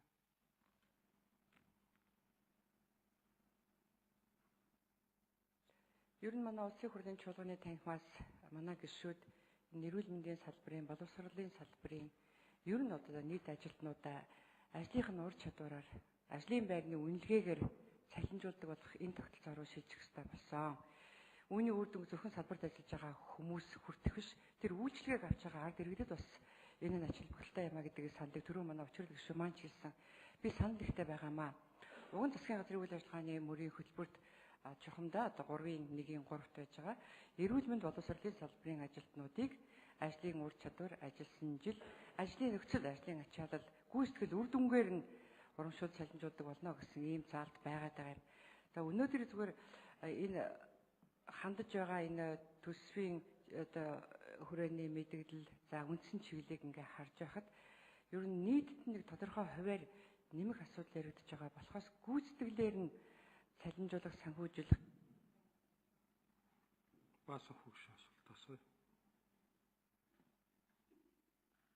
За төсөөрөөний мэдээлэл гэдэг ингээ хуулиараа бид нэр энэ асуудлыг ингээл тойрол ярьдаг юм аа. Хөө ард түмч гэсэн одоо ингээл зураг телевиз хараад за 19 онд яах бол 20 онд яах бол тэтгэвэр нэмэгдэх болов, цалин нэмэгдэх болов, горьдлого тэгэл төсвөө батлахтаа бид нар алдагдaltaй байна, болохгүй байна, үр тавилаа гэл ингээд нилээн болдог. Тэгэхээр би нэгдүгüүртний сангийн сайдаас энэ одоо алдагдал гэдэг үгийг ер нь энэ хуулийн дээр бичээг байх л та. Ер нь одоо үүнээс хойш илүүдэл төсөв гэж оруулж юмаар байна. Хүнжлийнхээ ирээр хөлөөжий гэдэг шиг илүүдлээ одоо илүүдэл юм хийж, илүү юм баталж одоо ерөөсөө илүүдлгүй байвал бий болоод их зүгээр гэж хараад байгаа байхгүй. Өөрөөр хэлэх юм бол байгаа юмдаа тааруулаад юмаа хуваарлаад явж юмаар байгаа. Тэгэл юу гэдгийг тэрэнд ч таалагдах гад, энэнд ч болгох гад. Тэгээ би үндэсний одоо юу гэдгийг дотоодын бүтээгдэхүүний 30%-ийн төсөв гэж яригадаад байна гэж ойлгоод байна шүү дээ. Тэр 70% нь миний ойлгож байгаагаар бол энэ үйлдвэр бариад энэ бодлогыг хэрэгжүүлээд татварын тэр бааз нь нэмэгдээд ингэж явах хэрэгтэй л доо. Тэгээ би өмнө бас танаас асууж байсан хэдэн үйлдвэр баригдах вэ гэхээр улс үйлдвэр барихгүй гэдэг. Гэхдээ ядаж энэ төсөв оруулж ирж гэнэ чинь бодлого оруулж ирж гэнэ гэж би ойлгоод байгаа. Бага мөнгөө яаж хуваарлах вэ гэж орж ирэх баг. Тийм учраас энэ эдийн засгийн байнгын хороотойгоо та нар мэдээж хилдсэн л байх л да. Яг одоо тэгвэл энэ хүрээгээд энэ эдийн засаг хэр зэрэгт хэлэх вэ?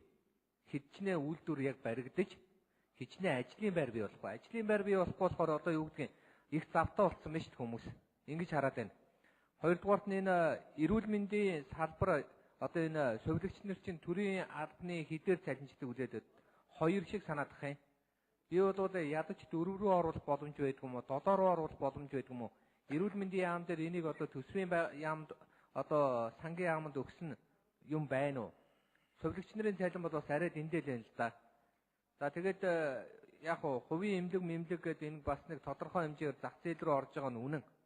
Гэхдээ бас нөгөө талаас аваад үзэхээр манай энэ одоо юу гэдэг энэ эмч багш нар гэдэг байгаа энэ хүмүүс маань энэ төрийн албан хаагч гэдэг утгаараа юм болвол төр одоо тэднийг бас цалин мөнгө амжиргааг нь харахаас өөр аргагүй.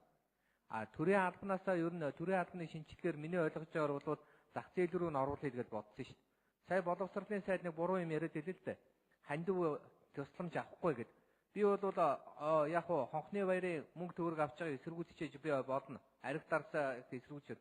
Гэхдээ одоо ангиа будаг болдоггүй шүү дээ. Цэцэрлэгийн багш нар өнөөдөр аргаа ороод 20 мянгаар одоо 20 жил байна 30 жил байна гэдэг нэг хэдэн төгрөг цуглуулад шал малаа бодоод энэ коммунизмын үеэс яваад иржсэн л да. Тэгэхээр одоо тийм хүмүүс бол шууд ажилгүй болно ингээд тэгэхээр нөгөө төсвөөс одоо энэ төсвөрөөний мэдээлэлээс гадна энэ олж байгаа мөнгө татврынхаа хэмжээний тухай ярихаасаа гадна дахиад одоо нэмэлт нөөцүүдийг яаж одоо бүрдүүлж энийг авч үзнэ гэж одоо ерөнхийдөө харж байгаа вэ? Бусад их усруудыг юу гэж харж байгаа вэ? Өөрөөр хэлбэл өргүү бол одоо баян өвчнгүүл жаргал гэчээр өнөөдөр өр төлбөртэй болохоор хүний өмнөөс очиод чанга юм ярьж чадахгүй. За одоо тийм бондны өөр энэ юм гээд нөгөө талаас аваад үзэхээр үнэхээр ядуу байгаа хүмүүсийг яах юм бэ? Энэ барилгын одоо энэ төсөл явах уу? Бас тэрийг асуумаа. Гэр хорооллынхан сквадрын талбай дээр зогсоод 60 мянгаар хашаагийн газрын минь ав гэсэн гээд ингээд тах юм. Энэ хот тэлхийн байгаа биш үү? Тэр хот тэлхий гэж байгаа юм бол өнөөдөр энэ байгаа энэ гэр хорооллынхныг бас хараад үнэхээр бас энэ газрыг нь эргэлтэнд оруулаад ялангуяа одоо дид үтцүүдийг оруулж өгөөд хүмүүс өөрсдөө байшингаа барьж болно шүү дээ. Энэ Америкт бол ер нь та хаана амьдрах чинь таны эрх. За хөрлөө.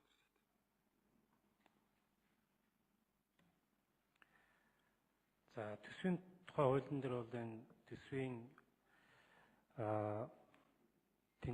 төсвийн албаг төсөв ашигтай гэсэн зүйлүүдийг тодорхойлоод өгсөн байдаг. Ер нь бол бид нар тэнцэл гэж ярьдаг. Хэрвээ зардал нь орлогоосоо их бол одоо алдагдaltaй төсөв гэж хэлдэг. Орлого нь зардлаасаа ихлий байвал ашигтай төсөв гэж ярьдаг. Ингээд ийм төсвийн тухай хуулиараа тогтчихсон нэр томьёонууд байгаа. Үнийг бид нар одоо хэрэглэж байгаа гэдгийг хэлмээр байна. За хоёрдугаарт нь бол энэ ажлын байрыг бий болгох дээр бол үнэхээр одоо гол анхаарал тавьж ажиллах хэрэгтэй. Тэгэхээр энэ ажлын байрыг бий болгоход бол хувийн хвшил их чухал үүрэг гүйцэтгэх нэ. Яагаад гэхээр төрийн албанд нэг 190 орчим мянган хүн ажиллаж байгаа. Тэгээ төрийн алба өөрөө хязгаартай. Төрийн албанд ажиллаж байгаа тоогийн хэмжээг нэмэл байвал тэр хэмжээгээр төр данхаж төсвийн зардал нэмэгдэж яах гэж яригдээд байдаг. Тийм учраас энэ үлдэж байгаа бүх ажлын байрыг бол хувийн хвшлийнхэн бий болгох. 1.1-ээс 1.2 сая хүнд ажлын байрыг бол манай хувийн хвшлийнхэн бий болгож явдаг. Төр бол зөвхөн 190 мянган хүнд ажлын байрыг бий болгож явдаг. Тэгэхээр цаашдаа эдийн засгийнхаа бодлогыг зөв болгоод, төсвийн бодлогоо зөв болгоод, тэгээд хөрөнгө оруулалтаа дэмжиж ингээ явах юм бол энэ угаасаа Монгол Улсын валютын нөөц нэмэгдэнэ. Хөрөнгө төсвийн алдагдал буурна. Зээлийн хүү буурна. Ингээ хувийн хвшил ажиллах тийм аятаа татаа нөхцөл бий болоод эхлүүл энэ бол ажлын байр бий болгодог. Яг энэ юунийг бол энэ манай өнгөрсөн хугацаанд Монгол Улсын эдийн засгийн амьдралд харуулж байгаа. Эдийн засаг хямарч байсан одоо 14, 15, 16 онууд бол аж ахуйн нэгжүүд үе таалгаа бариад ажилгүйдлийн хэмжээ нэмэгдсэн, ядуурлын хэмжээ нэмэгдсэн. Одоо бодлогон зөв болоод эдийн засаг сэргээд эхэлж байгаа энэ үед бол ажлын байр бас бий болж явж байгаа гэдгийг би хэлмээр байна. За яг өнөөдрийн байдлаар бол төсөв бас хоёр их найдын алдагдaltaй байгаа. Гэхдээ энэ ихэнх алдагдал нь бол өөрөө голдуу гадны хөнгөлтэй зээлээр санхүүжигдэхээр ийм алдагдлууд явж байгаа. Яг улсын төсвөөс бол одоо үйлдвэр бол барихгүй. Харин хувийн хвшлийн үйл ажиллагааг дэмжиж явах ёстой. Тэгээ үйлдвэр баригдныг бол ямар нэгэн ашиг болох боломжтой салбар байгаа бол энэ ашиг болох салбарыг дээр хувийн хвшлийнх нь ажиллаж энэ дээрээ ашиг олж явах нөлөө зөв бодлогоо гэдгийг хэлмээр байна. За төр бол мэдээж одоо төр өөрөө үзүүлэх ёстой зарим дэд үтсийн асуудал, зам тээвэр гэх мэт ийм асуудал дээрээ төр ажиллаж дэд үтсийг бий болгох чиглэл дээр нэлээд сайн анхаарал тавьж ажиллах ёстой хаа гэж би бодож байна. Бусдыг энэ одоо бас сайднаар хариулна. Баян чимэг шүү. Эхлээ тодруулах юм уу? За бас хөгш. За Сарангэр сайд.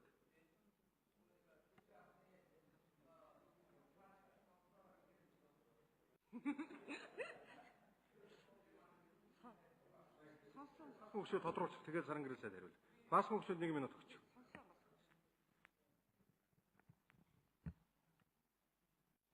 Би энэ алт шиг болсон ганц минутаа өмнөх асуултаа тодруулах маягаар хэлмээргүй байна. Би шинэ асуулт асуух гэдээсээ дахиад 1 минут авъя шүү дарга.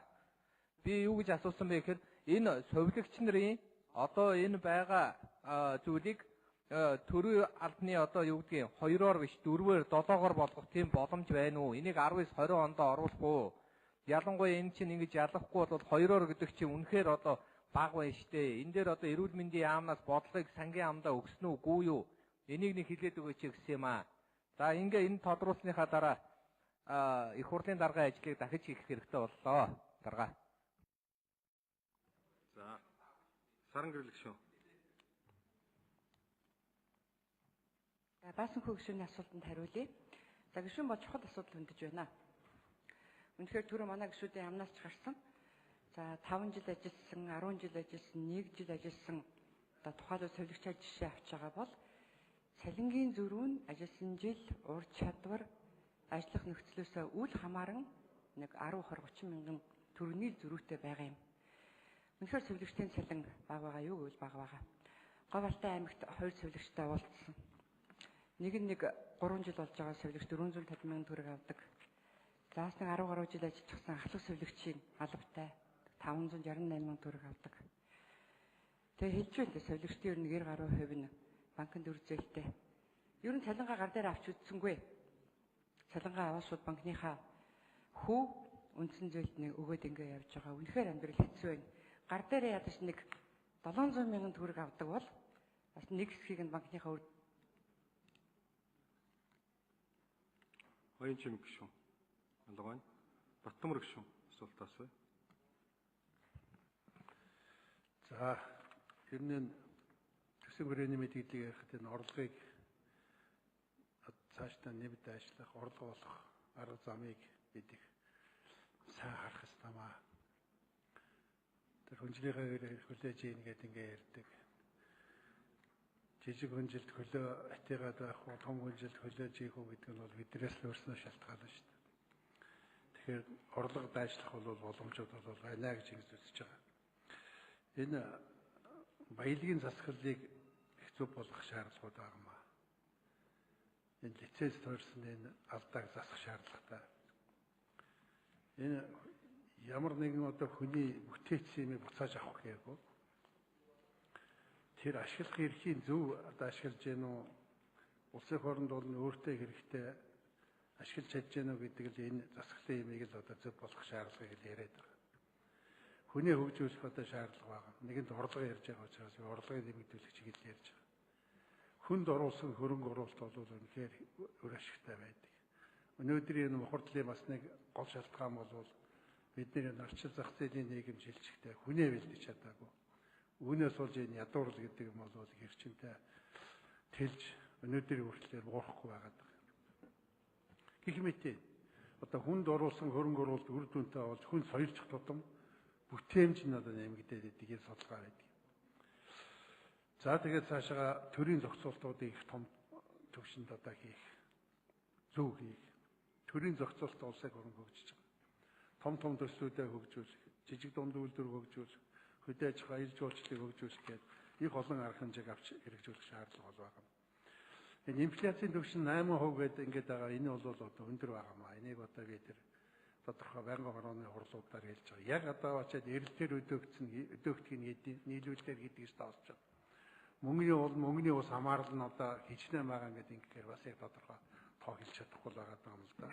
Тэгэхээр энийг маш нарийн тооцдог одоо болох ёстой байна. Ер нь одоо манад энэ төсвийн хүрээний мэдээлэл ярьж байхдаа сангийн яам төсвөө, Монгол банк мөнгөний бодлого, санхүүгийн зохицуулахаараа тэр одоо хөрөнгийн зах зээл банкны ус салбар, засгийн газруудын бүтцийн өөрчлөлийн бодлогуудаа нэгтгэж одоо ингэж ярих хэрэгтэй.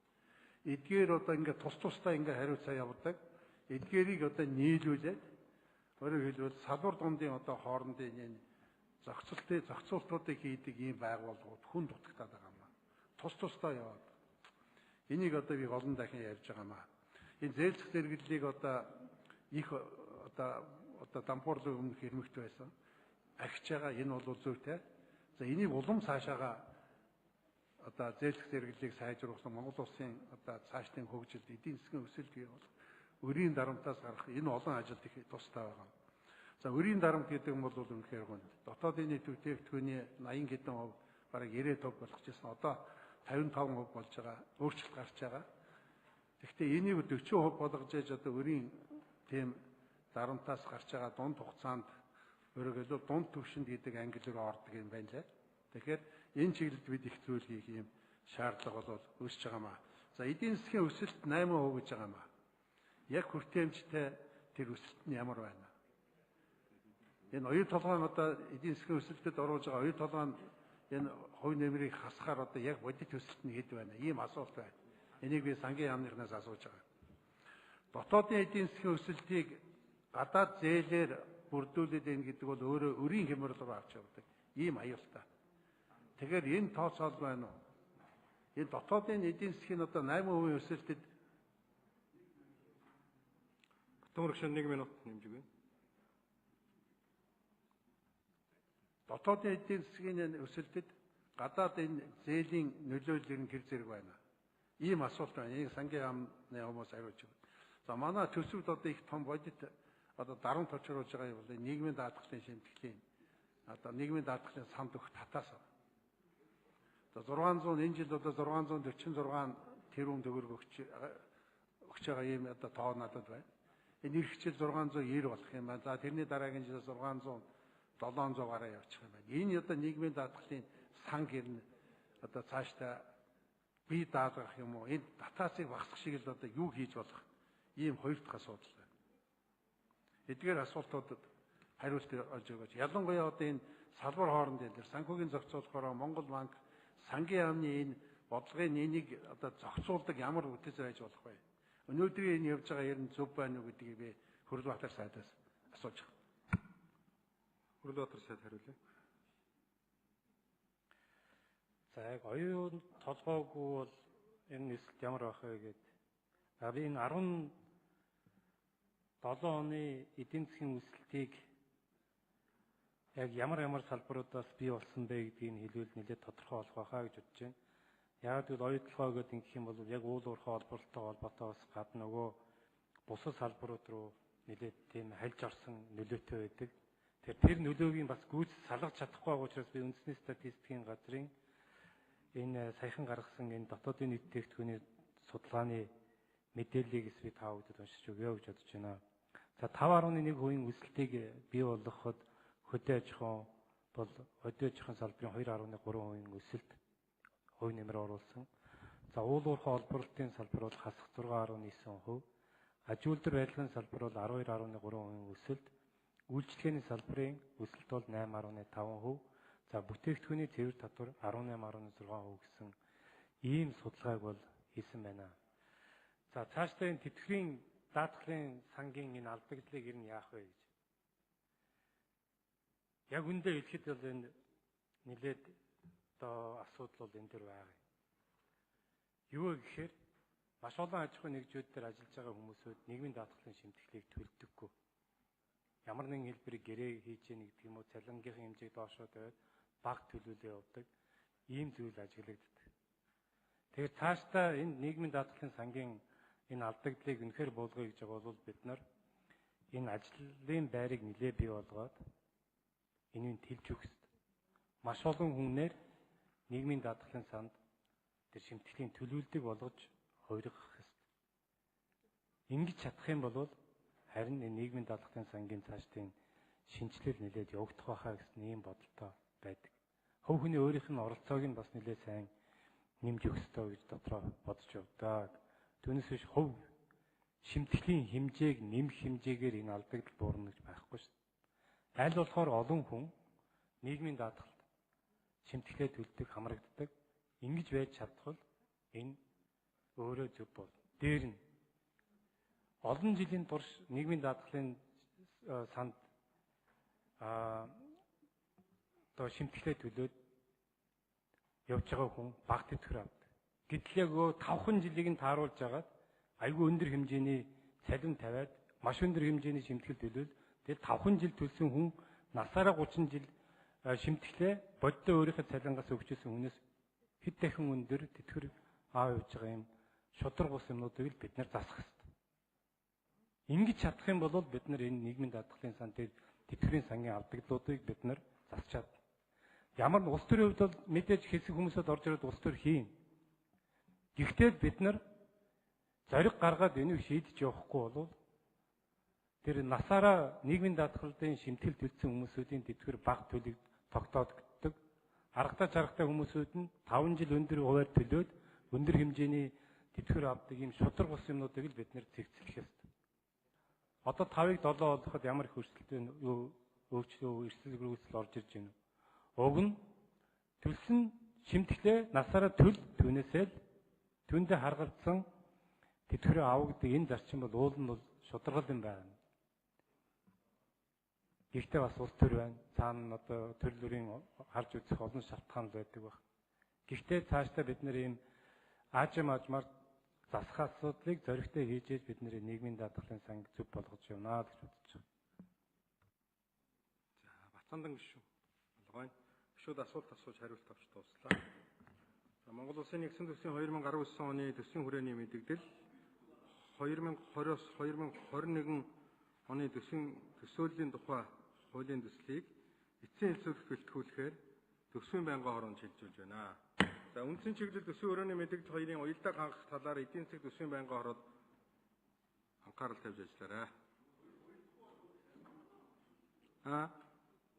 Харин эцсийн хэлэлт цэврэг дээр 2 байнгын хороо сайн юм уу уялдуулах хэрэгтэй. Шаардлагатай бол хамтарч суралцсан ч болно. За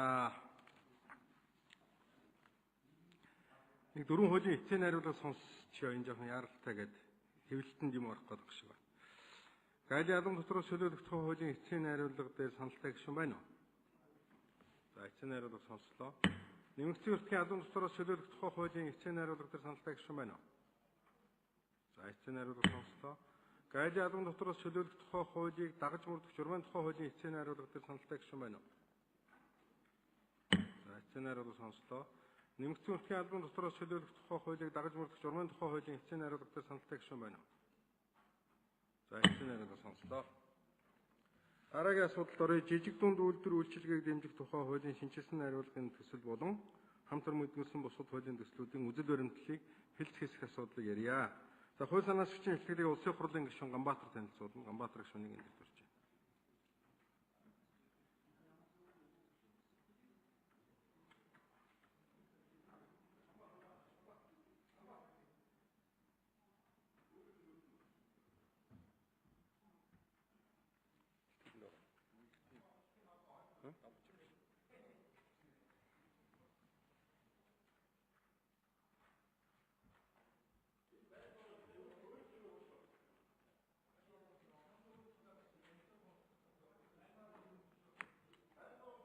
Байнгын хорооныхын дараа Дангуучир гишүүн танилцуулна. Одоо хууль санаас хүчин хэлтгэл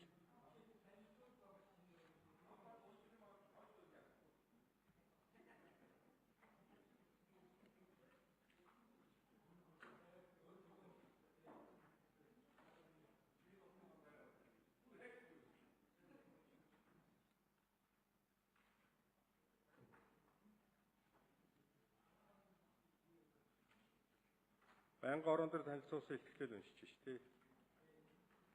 Адилхан төрч.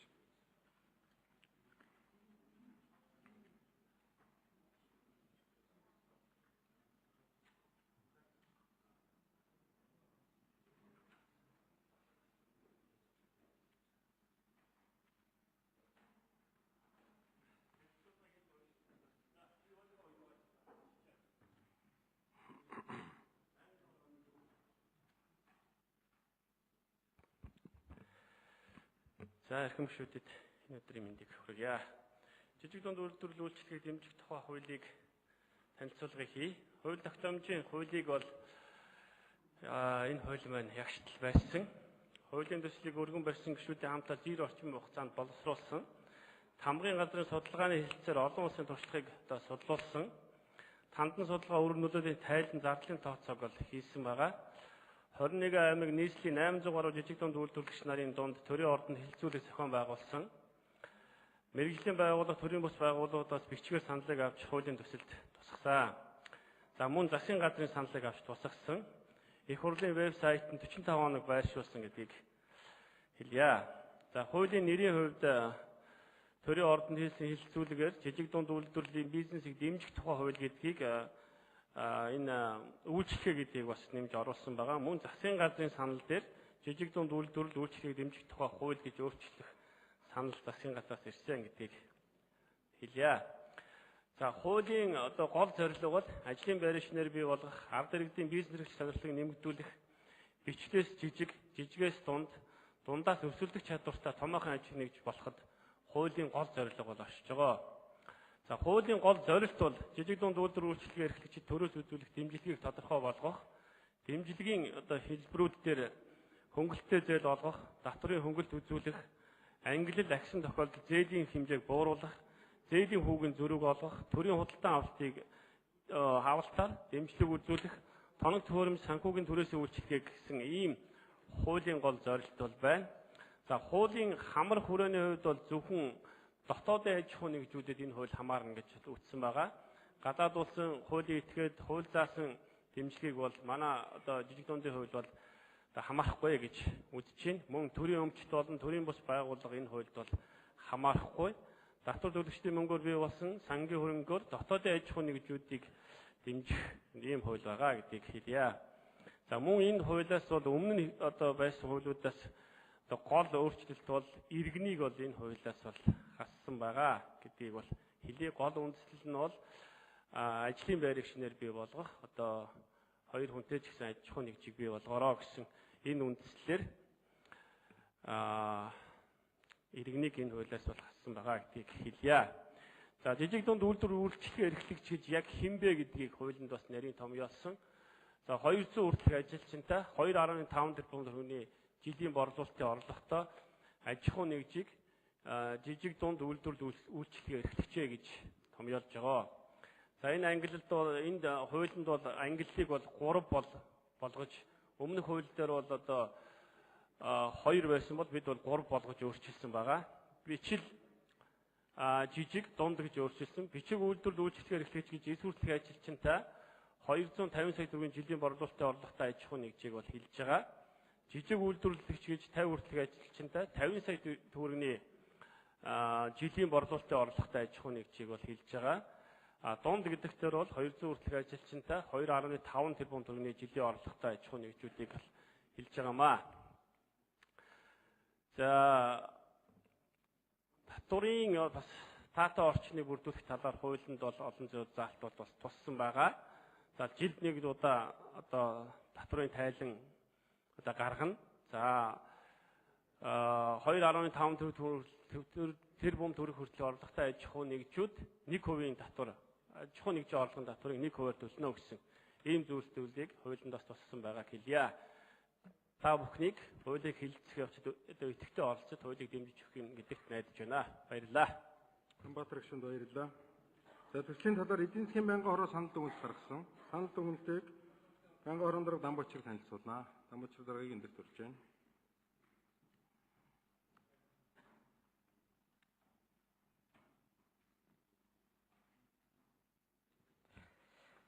Улсын хурлын дарга их гишүүдээ Монгол Улсын их хурлын гишүүн Ганбаатар нарын гишүүдээс 2018 оны 5 сарын 4-ний өдөр Улсын хурл өргөн мэдүүлсэн жижиг дунд үйлдвэрийн тухай хуулийн шинжилсэн хариуцлагын төслийн үйлдэл баримтлал болон холбогдох бусад хууль тогтоолын төслүүдийн хэлцэх асуудлыг эдийн засгийн байнгын ороо 2018 оны 5 сарын 16-ны өдрийн хуралдаанаараа хэлцлээ. Хуулийн төслүүдийг хэлцэх явцад Улсын хурлын гишүүн элдв очир тулгамдсан олон асуудлаас хамгийн гол нь ажлын байрны асуудал байдаг бөгөөд олон ажилгүй хүнийг халамжийн бодлогоор төрөөс байнга дэмждэг нь энэ хуулийг хэлцэх нь батлах зайлшгүй шаардлага бий болж байна. Түүнчлэн жижиг дунд үйлдвэрийг төрийн бодлогоор дэмждэг төдийлөн үрдэнд хүрэхгүй байгаа нь энэ хуулийн төслийг боловсруулах бас нэгэн үндэслэл болж байна. Ажлын байрыг болон татврын бааз суурийг нэмэгдүүлэх ач холбогдол бүхий энэ хуулийн төслийг шуурхай хэлцэж гаруухан батлах шаардлагатай. жижиг дундын үйлдвэрлэлд өгүүлэх төрийн дэмжлэгийг тодорхой хугацаагаар үргэлжлүүлж цаашдаа доктортой үйл ажиллагаа явуулж томрох чадвартай болгох асуудлыг бодлох хэрэгтэй. Улсын их хурлын гишүүн энх хамгаалан энэ хуультай хамтдаган хөдөлмөрийн зах зээлийн судалгаа, эрэлт нийлүүлэлтийн статистикийг нэгмөр болгох хэрэгтэй. Ингэвэл төрийн бодлого зөв явна. Энэ батлагдж байгаа хууль эзнээ олж хүртээмж нэмэгдэх болно. Хуулийн төслийг хэлцэх явцад бодлогоо зөв болгож хэн зориулж ямар хууль гаргаж байгаа вэ гэдгийг анхаарч учирд болох саад бэрхшээлийг зөв тодорхойлох, хууль эрх зүйн орчин, санхүүжилтийн орчин, дэд бүтцийн орчин, зах зээлийн өрсөлдөөний орчин зэргийг харгалзан үзэж өрсөлдөх орчноо бий болгодог бусад улсын туршлагад анхаарал хандуулах, хуулийг батлахдаа санхүүжилт талаас нь хүний нөөц талаас нь биш харин дөрвөн орчин талаас нь харж байж энэ хуульд хандвал ард иргэдийн хүсэн үдээсэн хууль болж чадна.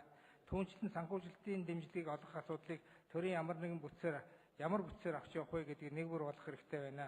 Улсын их хурлын гишүүн Эрдэнэт хуулийн нэршил буруу байгааг анхаар засах, ажлын хэсгийг байгуулж ажилуулах, жижиг дундын үйлдвэрийн хувьд борлуулалтын орлогоос нь хамааруулж асуудалд хандахгүй бол баахан үр ашиггүй зээл авдаг байдлыг бий болгодгийг анхаарах, үйлдвэрлэл үйлчилгээ эрхэлж байгаа хүмүүсээ шатлалаар нь дэмжих, хөрөнгийн их үүсвэр гаргах тал дээр онцгой анхаарах нь чухал гэдгийг Улсын их хурлын гишүүн Чин зориг орон нутгаар нь бүрчлээд хүний нөөц, байгалийн баялаг, түүхийн эдийн нөөцөд төшөглөн бүс нутгуудад ямар чиглэлийн үйлдвэр байгуулахыг дэмждэг бодлого гаргах, санхүүжилт олгодог олон янзын журмуудыг зэгсэлж яам оролцдогоо болох, их үүсвэрүүдийг нь орон нутгийн удирдлагад олгодог болох зарчмыг нь дэмжих зүйтэй. Улсын их хурлын гишүүн Жавхлан жижиг дунд үйлдвэр төсвөөс хэд хамааралтайгаа шалтгаалan хөгжихгүй байна. Жижиг дунд үйлдвэрийн зээл олгодог сан, батлан даалт гаргадаг институт нь тустай байдаг бүтцийг нэгтгэж жижиг дунд үйлдвэрийн санхүүгийн үйлчилгээнүүдийг нэгтгэсэн төрийн нэг институттэй бий болгох, статусын хувьд агентлаг байх уу, оператор компани байх уу гэдгийг асуудыг хэлцэх шатандаа анхаарах шаардлагатай гэсэн саналуудыг гаргасан болно. Бангаар хорооны хуралдаанд оролцсон гишүүдийн олонх дээрх хуулийн төслийн үзэл баримтал болон холбогдох бусад хууль, тогтоолын төслүүдийг улсын их хурлын чуулганы нэгдсэн хуралдаанд оролцуулж хэлэлцүүлэх нь зүйтэй гэж үзлээ. Улсын их хурлын эрхэм гишүүдээ жижиг дунд үйлдвэрийг үйлчлэгээ дэмжих тухай хуулийн шинжилсэн найруулгын төслийн үзэл баримтал болон жижиг дунд үйлдвэрийн тухай хуулийг хүчингүй болсон тооцох тухай, аж ахуйн нэгжийн орлогын албан татварын хууль нэмэлт өөрчлөлт оруулах тухай, төрийн болон орон нутгийн өмчийн хөрөнгөөр бараа үйлчилгээ худалдан авах тухай хуульд нэмэлт өөрчлөлт оруулах тухай, зөрчлийн тухай хуульд нэмэлт өөрчлөлт оруулах тухай, мэргэжлийн боловсрол сургалтын тухай хуульд нэмэлт өөрчлөлт оруулах тухай, засгийн газрын тусгай сангийн тухай хуульд нэмэлт өөрчлөлт оруулах тухай, хөдөлмөр эрхлэлтийг дэмжих тухай хуульд нэмэлт өөрчлөлт оруулах тухай хуулийн төслүүд, тогтоолын хасралтанд нэмэлт өөрчлөлт оруулах тухай, жижиг дунд үйлдвэрийн үйлчилгээ дэмжих тухай хууль, батлагдсантай холбогдуулан зарим арга хэмжээ авах тухай улсын их хурлын тогтоолын төслүүдийг хэлцэх асуудлаар эдийн засгийн байнгын орооны санал дүгнэлтийг хэлсэн шийдвэрлэхгүй та бүхнээс хүсье. Анхаарал татсанд баярлалаа. Амбачир дарга баярлалаа. Ажлын хэсэг танилцуулын хүнсүдэ аж ахуйн хөнгөн үйлдвэрийн яамны жижиг дунд үйлдвэр хөшрөөний бодлогын хэрэгжлийг зохицуулах газрын дарга Эрдэнэ сайхан, мөн яамны жижиг дунд үйлдвэрийг хөгжүүлэх сангийн санхүү хөрөнгийн хэлтсийн дарга Ган Төмөр, мөн яамны жижиг дунд үйлдвэр хоршоодын бодлогын хэрэгжилтийг зохицуулах газрын ахлах мэргэжилтэн гэрэл Заяа, мөн яамны төрийн захиргаа удирдлагын газрын хуулийн хэлтсийн мэргэжилтэн Мөнх Цоож нарын ажлын хэсэг хүрэлцэж ирсэн байна. За хууль санаачлагчийн илтгэл болон байнгын хорооны дүгнэлтээс асуулттай гишүүдээ үйлээрээ өгье.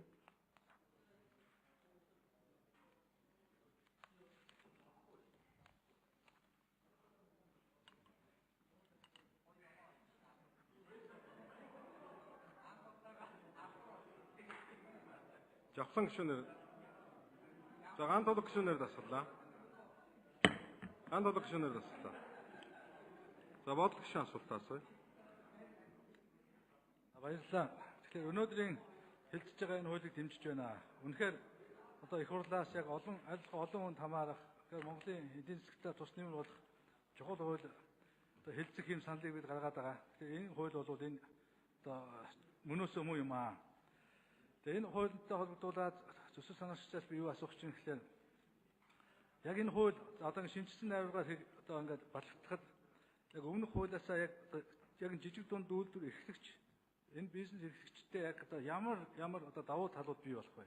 Энийг бол одоо маш ойлгомжтой хариулах юм бол угаасаа таны хариултаас Энэ үнэхээр надад хэрэгтэй хууль гарах нь уу? Эсвэл дахиад одоо нэг одоо хэлбэр төдий хууль гарах нь гэдгийг хүмүүс бол шууд одоо ойлгох багч болж байна. Үнэхээр хэлбэр төдий биш хүнд хэрэгтэй хууль гаргахын тулд өнөөдөр бид энэ хуулиар яг ийм асуудал дээр одоо жижиг дунд үйлдвэр эрхлэгчдийн хувьд бол одоо нааштай өөрчлөлт гарна гэдгийг бол хуулиндаа суулгаж өгмөр байна. За хоёрд нь ер нь альва одоо бизнес эрхэлж байгаа ялангуяа жижиг дунд үйлдвэр эрхэлж байгаа энэ улс орны жинхэнэ үндэс болсон энэ бизнес эрхлэгчдийн хувьд бол хамгийн гол асуудал бол одоо санхүүжилтийн их усрын асуудал та. Бид энэ хуулиндаа санхүүжилтийн их усрыг үнэхээр бодиттой суулгаж өгөх.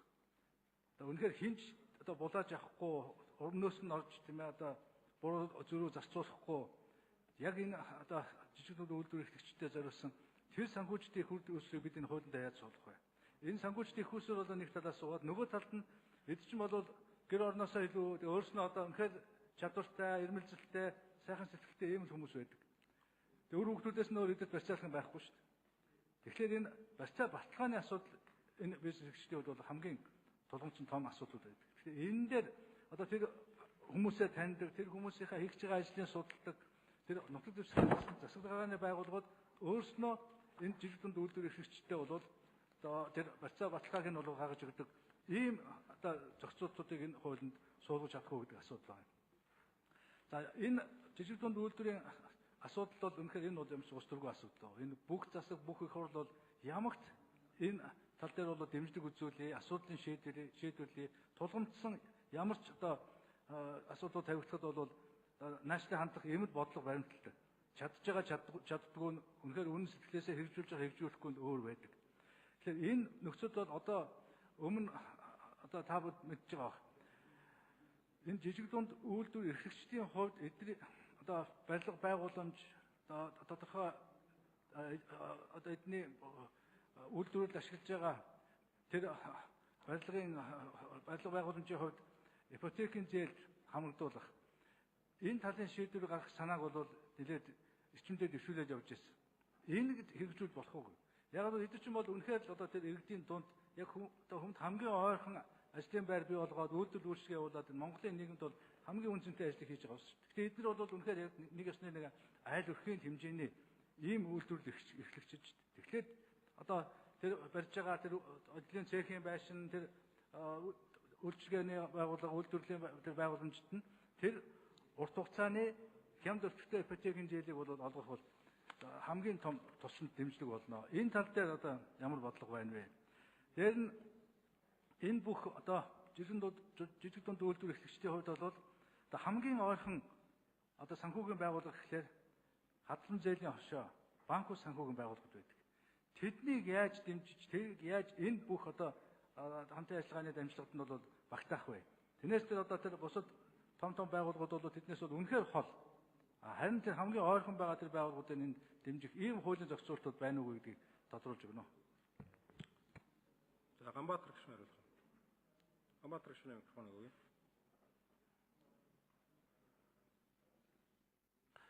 За болд гишүүнд баярлалаа. Болд гишүүний асуултанд хариулъя.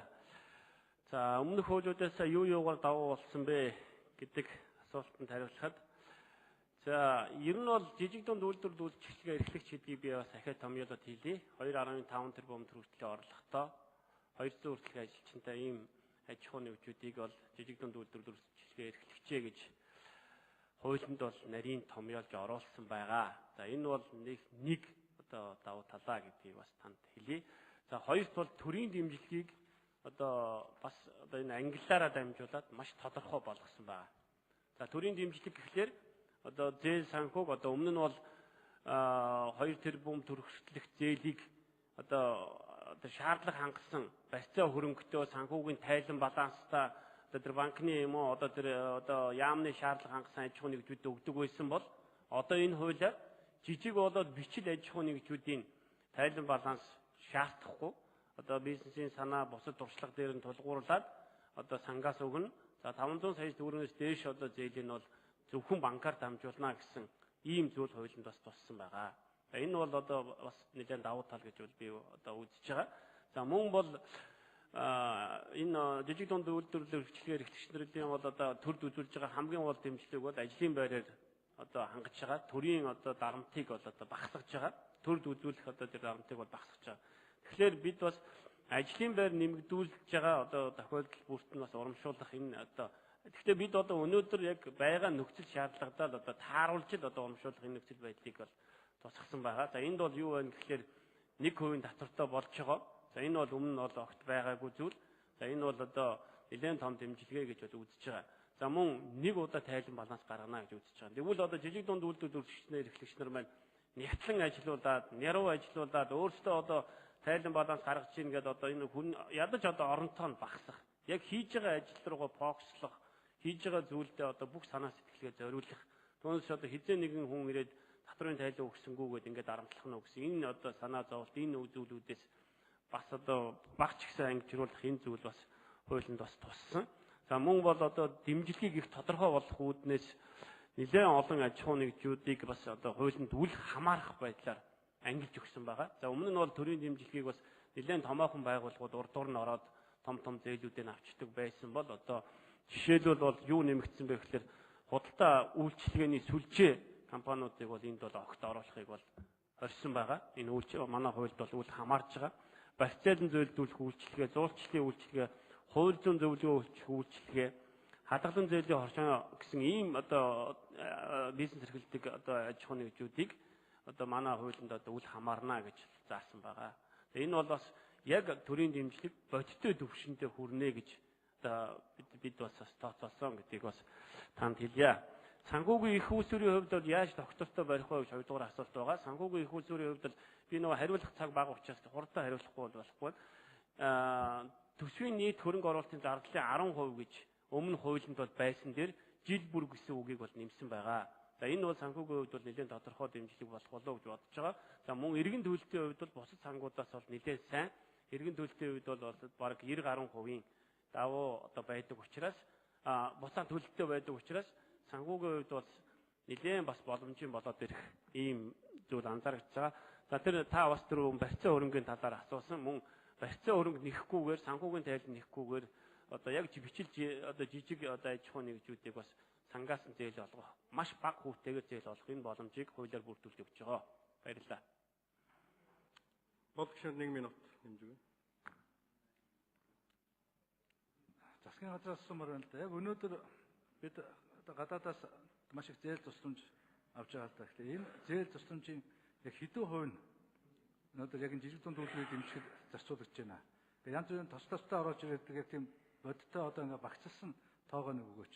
Тэгээд төсөл санаачлагчийн хувьд бол үнэхээр гадаадын зээл тусламжийн ер нь 20% нь за 5-1 нь зайлшгүй жижиг дунд үйлдвэр эрхлэхэд дэмжих ийм санхүүжилтэнд зориулна гэдээ бүр хатуу заачвал одоо баг дээргүй юу. Ингэж санхүүгийн их усрын тэр урт хугацааны хөнгөлөлтөө тэр нөхцлөө бүрдүүлэх үүднээс үнэхээр улс гаднаас одоо өр тавьжлогоо тэр бол эцсээс ядаж 5 төгрөгийн нэг нь энэ жижиг дунд үйлдвэр эрхлэгч энэ иргэддээ очдог. Ийм л зарчим үйлчлэх юм бол их бодиттой одоо өөрчлөлт ирээдүйд харагдаад байгаа байхгүй. Энэ талаар одоо тодорхойлж өгнө. За Ганбаатар гишүүнэ. Микрофон өгье. За болд гишүүний асуултанд хариулъя. За таны санаа маш гоё санаа одоо шинжлэх санаа байна гэж би бас бодож байна. Тэгээд санхүүгийн их үйлсвэрийг бас нэмэгдүүлэх талаар энийг одоо ажлын хэсгийн явцад одоо та бас манай дэд хорооны гишүүн байгаа. Тэгээд ажлын хэсгийн явцад бид бас нэмж оруулах талаар засгийн газрынхантай ярьж энэ талаар бас ажиллая гэж бодож байна. Баярлалаа. Бэлэг гишүүн. За энэ жижиг дунд үйлдвэрийн тухай хуулийн шинжилсэн хариулгыг Ганбаатар гишүүн ахлаад ингээд оруулж ирж байна. Энэ маш өнөөдөр маш хэрэгтэй ийм одоо хуулийн нэг юм уу. За Ганбаатар гишүүнийгаа одоо энэ хуулийн дээр бол мэдээж одоо маш ач холбогдолтой ажилласан хүн байж таараа. Яагаад гэвэл Ганбаатар гишүүн өөрөө хувь хүн байгаад цаашдаа бичил бизнес эрхлэгч байгаа. Жижиг тэгээд дунд энэ бизнесийг өөрөө биеэрээ туулж жаргал зовлонгийн өөрөө амсаж ирсэн хүний хувьд мэдээж энд одоо бодиттой амьдралд нийцэх ийм заалтууд оруулсан байна гэдгийг харж байгаа. Гэхдээ энэ дээр лавлах юм байна л да. За энд хувь хүн орохгүй. За хувь хүнийг бол одоо би энд юу гэж харж байгаа нөхрөөс хувь хүн бол одоо бичил бизнес эрхлэгч гэдгээрээ яваад энэ хуулийн гол зорилго нь бол ажил олгогчдыг дэмжих ийм л хэмжээнд үндсэн концепц нь явж байна гэж бодож байна л да. Тэгэхээр хөдөлмөр эрхлэлтийг дэмжих сангаас хувь хүмүүс нь одоо бичил бизнес эрхлэгчид нь дэмжлэг аваад тэгээд цаашаа энэ яг шатлалаараа цаашаа жижиг бизнес эрхлэгчид жижиг дунд бизнес эрхлэгчид ингээд дэвшээд явах юм байна гэж ойлгож байна л да. Тэгэхээр танаас хэдэн асуулт байна. Энд нэгдүгээрт юу байна вэ гэхээр ер нь дэмжлэгийг оновчтой болгоно гэж байна. Татварын таатай орчныг бүрдүүлнэ гэж байна. Энэ дээр яг ямар залтууд байгаа юм бэ гэж. Нөгөө талаас энд ямар салбарууд орохгүй юм бэ? Ямар одоо үйлдвэрлэл үйлчлэгээ эрхэлж байгаа, юу гэдэг худалдаа эрхэлж байгаа, үйлчлэгээ явуулж байгаа салбарууд орохгүй юм бэ гэдгийг. Гуравдугаар дэмжлэгийг оновчтой болгоход хамаарах хүрээгээ ер нь яаж тодорхой болгож байгаа юм бэ гэдгийг бас энэ ойлголтыг өгөөч гэдгийг байна. Борлуулалтын орлого нь 2 тэрбум, ажилтны тоон 20 бол энэ хуулийн дэмжлэгийг одоо авч болох ангилалд хамаарч байгаа нь одоо хэдэн тэргийн зээл байх юм бэ гэдэг энэ талаас нь тодорхой хариултуудыг өгнө үү гэж хэлэх гэж байна. Гамбатар гүшүүн хариулъя.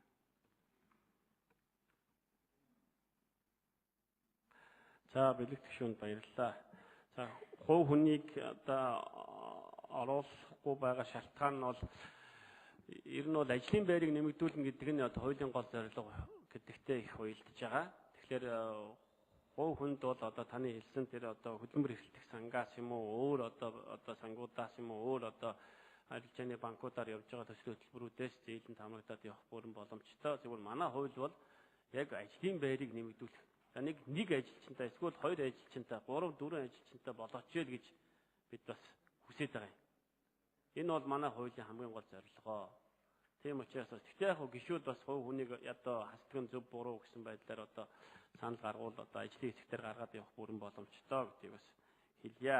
Өмнө нь бол хувь хүний нэрээр одоо 2 тэрбум 2.5 тэрбум хүртэлх зээлийг бол олгож исэн байна лээ. За энэ бас одоо хувь хүн гэдгээр нь бас иргэн төлөлтийн асуудлууд нь өөр одоо зүгээр зээлийн одоо зориулт нь өөр тийшээ ашиглагдаад явцдаг ийм зүйлүүд практикт их байгаа учраас одоо эсвэл одоо 7% хүүтэй зээл авчаад 3% хүүтэй зээл авчаад банкнд 15%-аар хадгалуулдаг ч юм уу эсвэл одоо өөр 8 арилжаа хийдэг ч юм уу яг үйлдвэрлэлийн талынхаа дээр чиглэлээс жоохон хазаах тал их байгаа учраас ажил одоо ядаж нэг хэдэн хүнийг цалингаар одоо хангаач гэсэн энэ шаардлага нэгдүгürt байгаамаа гэдгийг бас тань тайлбарлая. За би энэ жижиг дундын нөгөө ангиллыг бас нэг одоо бас дахиж уншиж өгөх зүг байна гэж одоо бодож байна. Одоо бичил үйлдвэрлэл гэж 9 хүртэлх ажилчинтай 250 сая хүртэлх жилийн борлуулалтын орлоготой. За энийг одоо бид гаргахын тулд одоо юуны их хурлын тамгын газраас одоо нэлээд олон улсуудаар судалгаа гаргасан юм аа. Тэгээ энэ судалгааны үндсэн дээр энэ ангиллыг бас тогтоосон гэдгийг бас хэлье. Улсын их хурлын тамгын газрын мэдээлэл хяналт шинжилгээний үнэлгээний хэлцээс өнгөрсөн онд 17 онд надад гаргаж өгсөн судалгааны үндслэл. За мөн яг энэ хуулийнхаа дагуу бас би нэг 5 элчин сайттай уулзалт бол хийсэн. Тэгээд ерөнхийдөө бол одоо ихэнх улсад бол яг энэ 3 ангиллыг бол жижиг дунд үйлдвэрлэлтэд барьдаг юм байна. Тийм учраас бичил жижиг дунд гэж бол ангилсан байгаа. Шалтгаан нь бол одоо би бас түрүүн тайлбарлсан бичил рүү төрийн бодлого яаж явах юм? Яаж зээл өгөх юм? Юу шаардах юм? Тайлан баланс гэхлээр эхлэлийн тайлан баланс гэж бид бол хэлж байгаа. Түүнээс биш одоо нэг жил ажиллачаад дараа нь одоо зээл авах одоо төрийн дэмжлэг авах гэсэн өмнөх хуулинд байсан үгийг өөрчлөөд эхлэлийн баланс шууд компани байгуулаад эхлэлийн баланс гаргаад та бичил үйлдвэрлэл эрхлэгч болох бүрэн боломжтой гэж тайлбарлая. За жижиг үйлдвэрлэл эрхлэгч гэж 50 хүртэлх ажилчинтай 500 сая төгрөгийн жилийн борлуулалтын орлоготой аж ахуйн нэгжийг бол хэлж байгаа. За энэ бол бас нэлээд хөл дээрээ тогтсон ийм аж ахуйн нэгж байх одоо магадлал өндөр. Яагаад гэхээр 50 хүртэлх ажилчинтай гэдэг нь бас нэлээд бас тодорхой шаардлага болж байгаа гэдгийг хэлье. За мэдээж дунд гэдэг дээр бол 200 хүртэлх ажилчинтай 2.5 тэрбум төгрөгийн жилийн орлоготой байгаа. За тэгээд танд баярлалаа. Бэлэг гүшүүн 1 минут.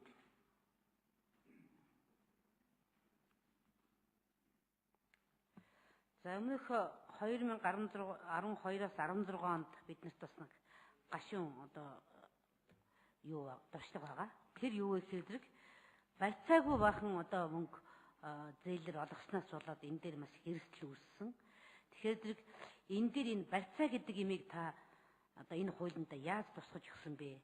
Заавал тодорхой хэмжээнд барьцаатай байж ич энэ эргээд энэ зээл төлөгдөх энэ нөхцөл нь бүрдэн гэдгийг бодит амьдралдаа энэ нотлогдоод байгаа. Тэгэхээр энэ талаас нөгөө тэгвэр за ажил олгогчид бол угаасаа 9 хүнтэй байна уу, тийм ээ, 50 хүнтэй байна уу гэдг нь тэр жижиг дунд бизнес эрхлэгчид ажиллагчдаа яг нийгмийн даатгал бусад юмар бүрэн хамруулсан, төлж явсан ийм байдлаар нь үнэлж өгнөх үү гэдгийг тодорхой болгож асууя. Ажлын хэсгэрэлх юм уу? 82 дугаар. За, бэлэг гишүүний асуултанд хариулъя. Ажлын хэсгийн гишүүн хүнсүтэй аж ахуйн хөнгө үйлдвэрийн яамны жижиг дунд үйлдвэр хоршооны бодлогын хэрэгжилтийн зохицуулах газрын дарга Эрдэнэ сайхан хариулъя. За, 2012-оос 16 оны хугацаанд бол жижиг дунд үйлдвэрлэлийг хөгжүүлэх сангаас олгосон зээл бол банкаар болон шууд олгогдсон байгаа. Гэхдээ бүгд барьцаатай байгаа. За, энэ хугацаанд бол 2009-оос 2017 оны хооронд бол нийт ирсэн 26454 хүсэлт ирсэн төсөл ирсэн 3,850 тэрбум төгрөгийн санхүүжилт хүссэн төслүүд. Үүний бол 21% хангаж шийдвэрлсэн буюу 7536 төсөлд 835 тэрбум төгрөгийн хөнгөлөлттэй зээлийг бол боловсруулах шүү.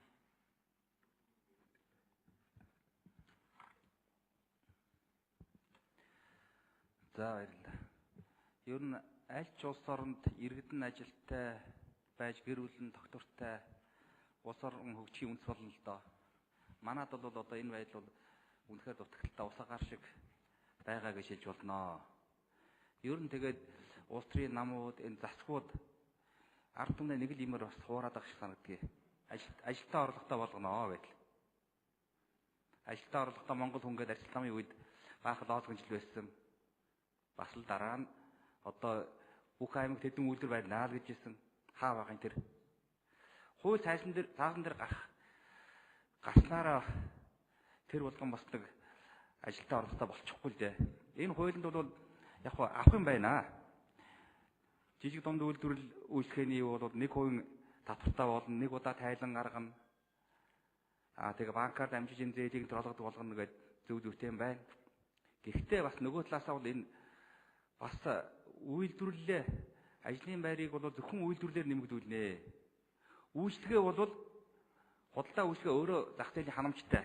Монгол улс бол ямар худалдаа үйлчлэгээний ханамж энэ тодорхой нэг хувь хэмжээ ханамж байна. Харин бид нар гол нь энэ хуулийн зорилго бол Монголда үйлдвэр сайн хөгжүүлж гаднаас орж ирж байгаа нэмүү бүтээгдэхүүний хязгаарлаж ажлын байр нэмэгдүүлэхэд байх ёстой. Тэр байдлыг бол энэ хууль гарснараа хангана гэж үзэхгүй байна. Яагаад гэвэл энэ хууль олон жил явж ирсэн. Жижиг дунд үйлдвэрлэл гэж гэтэл одоо үйлчлэгээ гэж нэмж байна. Тэр үйлчлэгээ худалдаа бол тэр зах зээлийн нөхцлөөр явахаас төрөнд оролцоод байх хэрэггүй байхгүй юу? Тэгэхээр тэр үйлчлэгээ гэж нэмж байгаа энэ байдлыг бол би хэрэггүй гэж хэлэхээр байна. Ер нь тэгээд жижиг дунд үйлдвэрлэлийг хөгжүүлэхэд мөнгө өгснөөрөө бага хүүтэй зээл өгснөөрөө хөгжичихгүй. Нэгдүгээр бол төр засгаас ийм хийсэн имийн зах зээлийг нэмэгдүүлж хоёр хөрштэйгөө ялангуяа гурав дахь зах зээл рүү энэ гарах замыг нээж өгөх хэрэгтэй.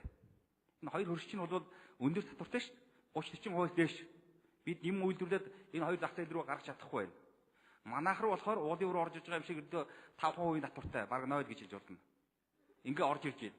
Ингээд манай зах зээл чинь эзлэгдээд ажилтнууд бий болчиход байгаамаа. Энэ хуулийн дээр үг өгүүлбэрээр тэр зах зээлээ хамгаалах байдал шигтгэж орох хэрэгтэй юм шүү. Тэгэхгүйгээр цаасан дээр хууль гараад нэмэр байхгүй, ажлын байр нэмэгдэхгүй. 5% татвар чинь импортын татвар ажлын байрыг нэмэгдүүлэх үндэс болохгүй болдгоомаа гэдгийг хэлье. Ер нь тэгээд Монголд хийж чадж байсан, хийж чадах зүйлийг одоо дэмжих байдлыг хуулийн дээр тусгах ёстой.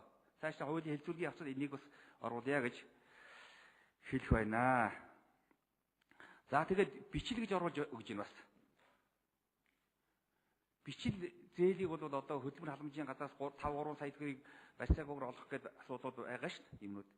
Заавал бичлэг гэж ингээд өргөдөх хэрэг байгаа юм гэж хэлэхээр жижиг тунд үйлдвэрлэлд хөгжүүлэх төр гол зорилгоо одоо явуулахгүй сулруулчих юм шиг бас хуулийн нэг талаас харахад байна шүү гэдгийг хэлмээр юм байна. Тэгэхээр нэр нь хүртэл өөрчлөгдөх үү? Бичил жижиг тунд үйлдвэрлэлийн үйлдвэрлэл үйлчлэгээ гэж өөрчлөгдөх үү гэж асуумаар байна. За баярлалаа. Амбатар гишүүний микрофоныг өгье. За боловсчлон гишүүнд баярлалаа. Асуултанд хариулъя. За ер нь бол яг үйлдвэрлэгч улс болох одоо бид бас тэр зам руу явж байгаа. Тэгэхээр үйлдвэрлэгч улс болохын тулд бас иргэдээ бизнес эрхлэх сонирхлыг төрүүлэх ёстой. Яг 1% татвар одоо 1 жилийн 1 тайлан энтер гэдэг бол бас хүмүүсийг тийм өдөөж байгаа. Та нэг бизнес хийгээд үзээч. Бизнес гэдэг бол танд бас одоо бас нэг одоо өөрийнхөө амьдрах, одоо сайхан амьдрахын бас үйл суурь шүү гэдгийг бас өдөөж байгаа. Энэ төрийн одоо бас тийм гол бодлогоо гэж би бол бодож байна. За том төсөл хөтөлбөр хэрэгжиж одоо жижиг дунд үйлдвэрлэл хөгжинө гэж зарим хүмүүс бол ярьдаг. Гэхдээ би харин жижиг дунд үйлдвэрлэлийн суурьтай газар том төсөл хөтөлбөр хэрэгжих ийм бүрэн боломжтой гэж харддаг. Тийм учраас энэ зэрэг явах ёстой. Жижиг дунд үйлдвэрлэлийн суурьтай газар том үйлдвэрлэлүүд ирж өөрийнхөө одоо үйлдвэрийг агуулгахыг байршуулдаг. Тэгэхээр энэ талаас нь харж үзвэл бас энд бас юу байгаамаа. За би олон асуулт байгаа учраас зарим нь товчлохгүй. За үйлчлэгээний салбарыг одоо яагаад оруулсан бэ гэх. Ер нь бид өөрөө хууль өргөн барьж байгаа санаачилж байгаа хүнд бас одоо үйлчлэгээний одоо өөрөө би бас үйлчлэгээний салбарын хүн учраас өөрийнхөө одоо би зүгээр яг хамар хүрээнд нь одоо энэ манай худалдаа үйлчлэгээний салбар сүлжээ дэлгүүрүүд огт хамаарахгүй шүү гэдгийг бас тодруулж хэлье. Огт хамаарахгүй гэдгийг дахин тодруулж бол хэлье. За гэхдээ зүгээр үйлчлэгээ гэдэг дотор бол энэ 700 мянган хүний дийлэнх нь үйлчлэгээний хүмүүс байгаамаа. Үйлчлэгээ одоо хийж байгаа, өсчин гоо сайхан ажиллаж байгаа, хувц сунар зарж байгаа, зах дээр бизнес эрхэлж байгаа, одоо машин угаалгын газар ажиллаж байгаа, одоо цэцэрлэг сургууль, одоо гэрээр харах үйлчлэгээ хийж байгаа ийм хүмүүс маань жижиг дунд үйлдвэрлэл эрхлэгч нар маань дийлэнх нь байгаа. Сая бид нар бас доктор Сүрэн гишүүн Батнасны гишүүнд бид бас Австрали улсад айлчлаад тэдний нөгөө нэг эдийн засгийн бүтцийг харж байхад бол үйлчлэгээний салбар өөрөө 60% нь байд юм бэл. За өнөөдөр бол жижиг дунд үйлдвэрлэл үйлчлэгээ дотоодын нийт бүтээгдэхүүний 17.7% үйлдвэрлэж байна. Цаашдаа энэ дүнг харин одоо 50-60% болвол Монгол улсын эдийн засаг уул уурхаагаас хамаарат одоо хүмүүс гадаа гарч жагсаад ах нь хамаагүй багасах юм аа гэж би бол бодож байна. Тийм учраас бол засгийн газар орж ирсэн, хоёрдугаар хилцүүлгийн дүнд бол орж ирсэн. Гэхдээ боловсчлон гишүүний гаргаж байгаа санал бол ажлын хэсэг дээр бас энэ үйлчлэгээ гэдэг дээр та бас тодорхой зүйлүүдийг яриад өөрөө зарчмын зөрүүтэй санал гаргаад одоо байнгын оролдуудаар хураалгаад явах нь нээлттэй гэдгийг бас хэлье. Гэхдээ бас энэ одоо яг үйлдвэрлэл гэдэг дээрээ фокуслах ёстой шүү гэдэг санал бол зөв л дөө. Гэхдээ яг өнөөдрийн нөхцөл байдал бол бид бас ганц үйлдвэрлэлийг аваад одоо явчих нь одоо очир дутагдaltaй байгаамаа гэдгийг бас тань тайлбарлаж хэлье. За бичлэг гэдгийг яагаад одоо оруулж байгаа юм бэ гэхээр яг одоо өнөөдөр бизнес эрхлэхээ явж байгаа одоо энэ 24 мянган төсөл хөтөлбөрийн дийлэнх нь яг өнөөдөр одоо ямар ч одоо юу гэдгийг нэг бизнесийн санаатаа өөрөө нэг одоо үндсэн хөрөнгө байхгүй, бизнесийн түүх байхгүй ийм хүмүүс байгаа. Тэгэхээр энэ хүмүүсийг бас бид бас хуулийнхаа гадна орхиж болохгүй маа. Тийм учраас бичлээсээ дунд руугаа ахдаг, дундаасаа одоо жижиг руугаа ахдаг, тэгээд жижигээсээ дунд руугаа ахдаг, тэгээд өрсөлдөх чадвартай компани болдог ийм зүй тогтолцол байгаа учраас энэ бичил гэдэг одоо олон улсын жишгээр бол угаасаа бичил байгаамаа. Тийм учраас энийг бас хуулинд оруулсан гэдгийг бас тань тайлбарч хэлье. Баярлалаа. Боловсчлон гишүүн 1 минут үгүй. Би нэг юмыг хэлдэг юм л да. Энэ хоёр хөрш маань бол бид нар юм үйлдвэрлээд гарах гэхээр маш өндөр татвартай. Оросын холбооны улс руу одоо импортын татвар 30-40%. Хятад бол аж үйлдвэрийн бүтээгдэхүүн дээр 49% хүртэлгээд дэлхийн худалдааны байгууллага орохдоо ирсэн. Дандаа дээгүүр тэрэндээ хүрдэг. Хөдөө аж ахуйн бүтээгдэхүүн дээр болохоор нэмэгдсэн гэсэн бүтээгдэхүүн бүр 65% хүртэл шүү дээ. Дандаа тэгээд 50-60-аараа ингээд тогтооцсон ийм байдаг юм аа. Манайх болохоор 5% байгаа шүү дээ. Яг бүрдүүлээд орж ирэхээр 2-3% орж иж байгаа шүү дээ. Ийм байхад үйлдвэрлэл хөгжих юм Монголд. Би энэ жижиг дунд үйлдвэрлэлээс газрынхаа асууя. Та нар банкны үр гүйцэтгэд юу дээрээс нь хуваарж өгсөн мөнгийг одоо зарцуулах бишээ. Та нар Монголд үйлдвэрлэл хөгжүүлэх тийм зорилготой байх хэрэгтэй, ажиллах хэрэгтэй. 5% татвар хамгаалж чадах юм уу?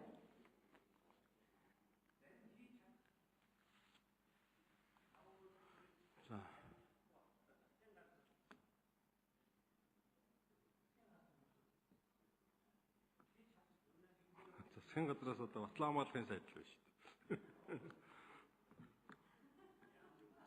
За сангийн сайдыг орж ирэхээр хариуг нэг болчихъя. Хилийн болон гишүүн. За энэ бизнесийн энэ жижиг дунд бизнесийн яг дэмжигч зүү дунд үйлдвэрийг дэмжих нь хуулийн төслийг бол дэмжиж байгаа.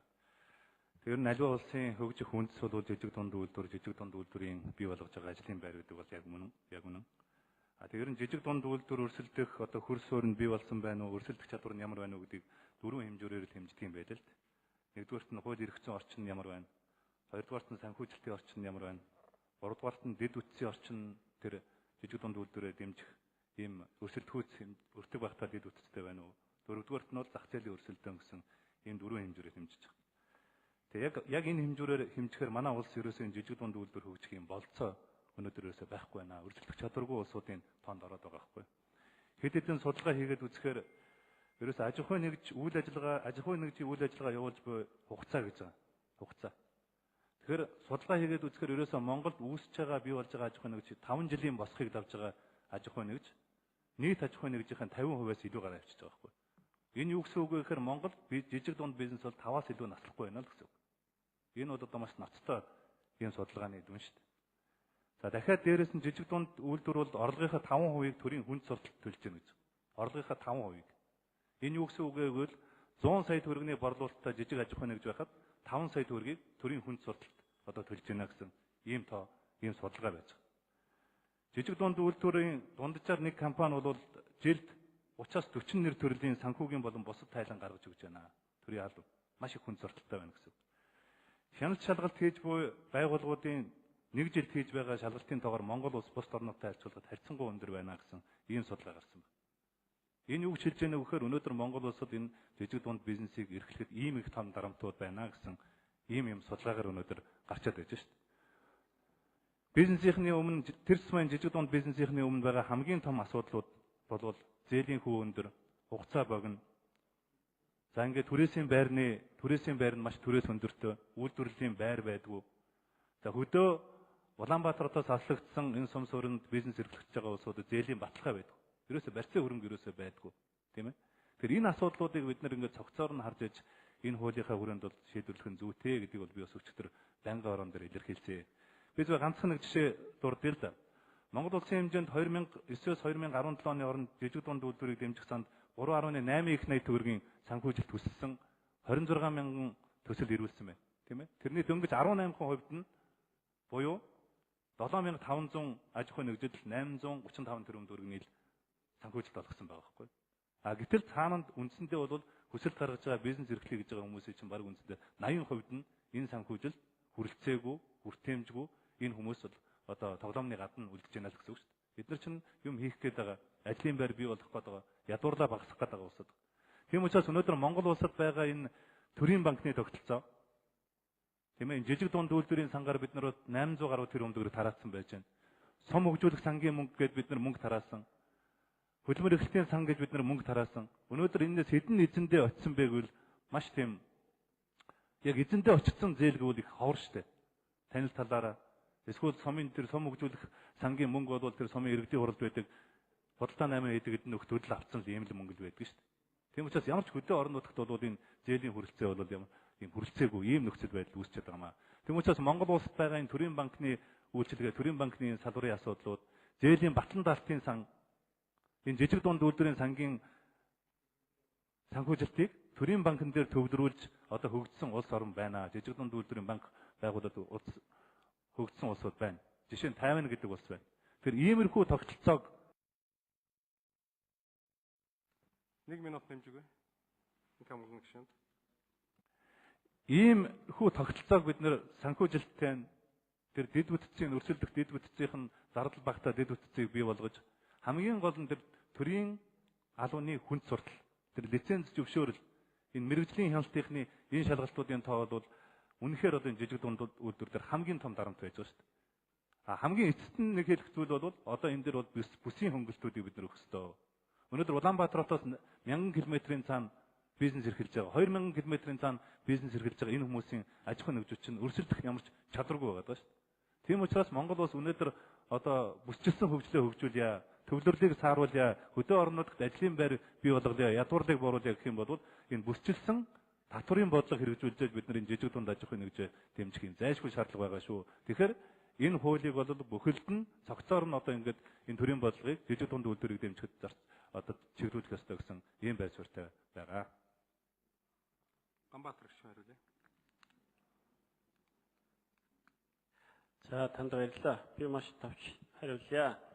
Ер нь гэхдээ жижиг дунд үйлдвэрлэл хөгжихэд маш их олон бэрхшээлүүд байгаа гэдэг дээр санал нэг бол байна. Гэхдээ бид бас оролдох хэрэгтэй л дээ. Энэ салбарыг бол янз янзын одоо бэрхшээлүүд байгаа. Одоо зээл өгөөд хахад одоо иргэн төлөлт нь бол сайн ер нь дэмжидэггүй, хөгжидэггүй гэсэн ийм зүйлүүд их яригддаг. Гэхдээ би бол хизээч орхиж болохгүй гэж үзэж байна. Жижиг дунд үйлдвэрлэлээр одоо дамжаад амжилт олцсон компаниудын жишээ бол одоо нэлээд байгаа.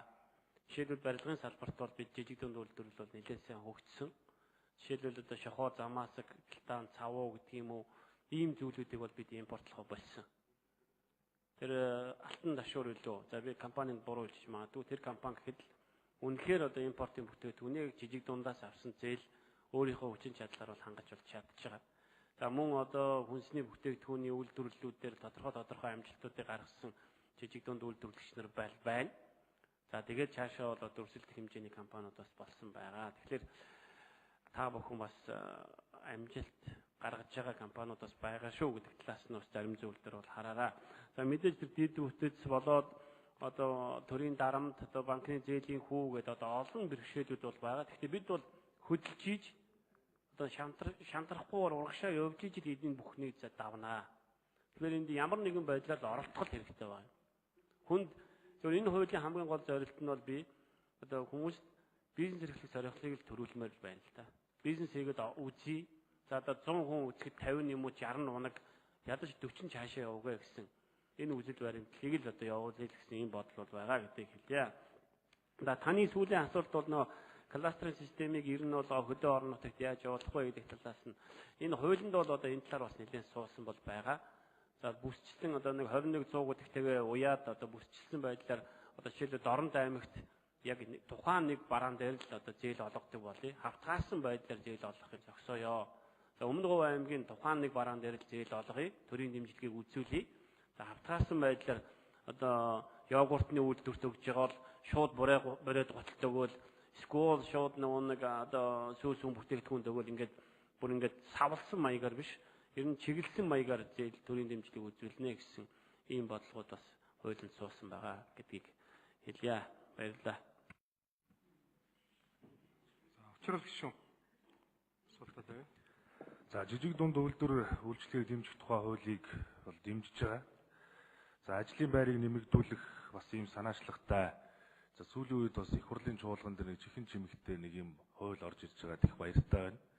Тэр утгаараа бол бас юунд одоо ач холбогдол өгж анхаарах асуудал дээр бас нэг хэдэн асуултыг санал хэлмээр байна. За энэ жижиг дунд үйлдвэр үйлчлэгээ эрхлэгчдэд хамаарахгүй этгээдүүд дээр бол би бас нэг зүйлийг тодруулмаар байгаа.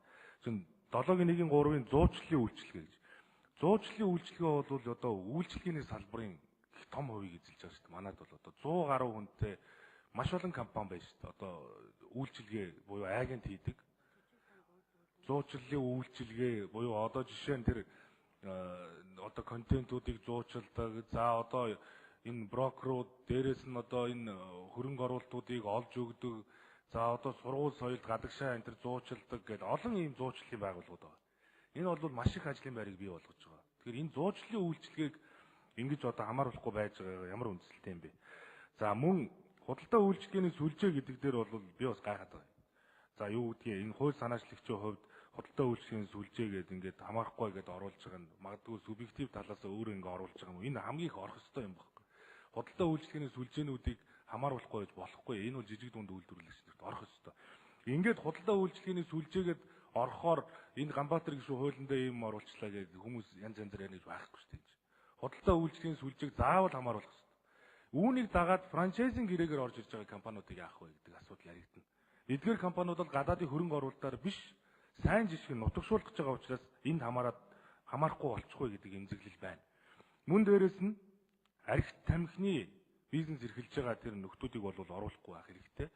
Тэр согтууруулах ундаг импортоор оруулж ирж байгаануудыг бол оруулахгүй гэдэг ингээ оруулсан байлээ. Тэр тамхиг бол энэ хамааруулахгүй биш хамааруулаад явж явах шиг байна. Тэгэхээр тамхиг ч гэсэн оруулж болмооргүй байна. Энэ дээр ямар байр суурьтай байна.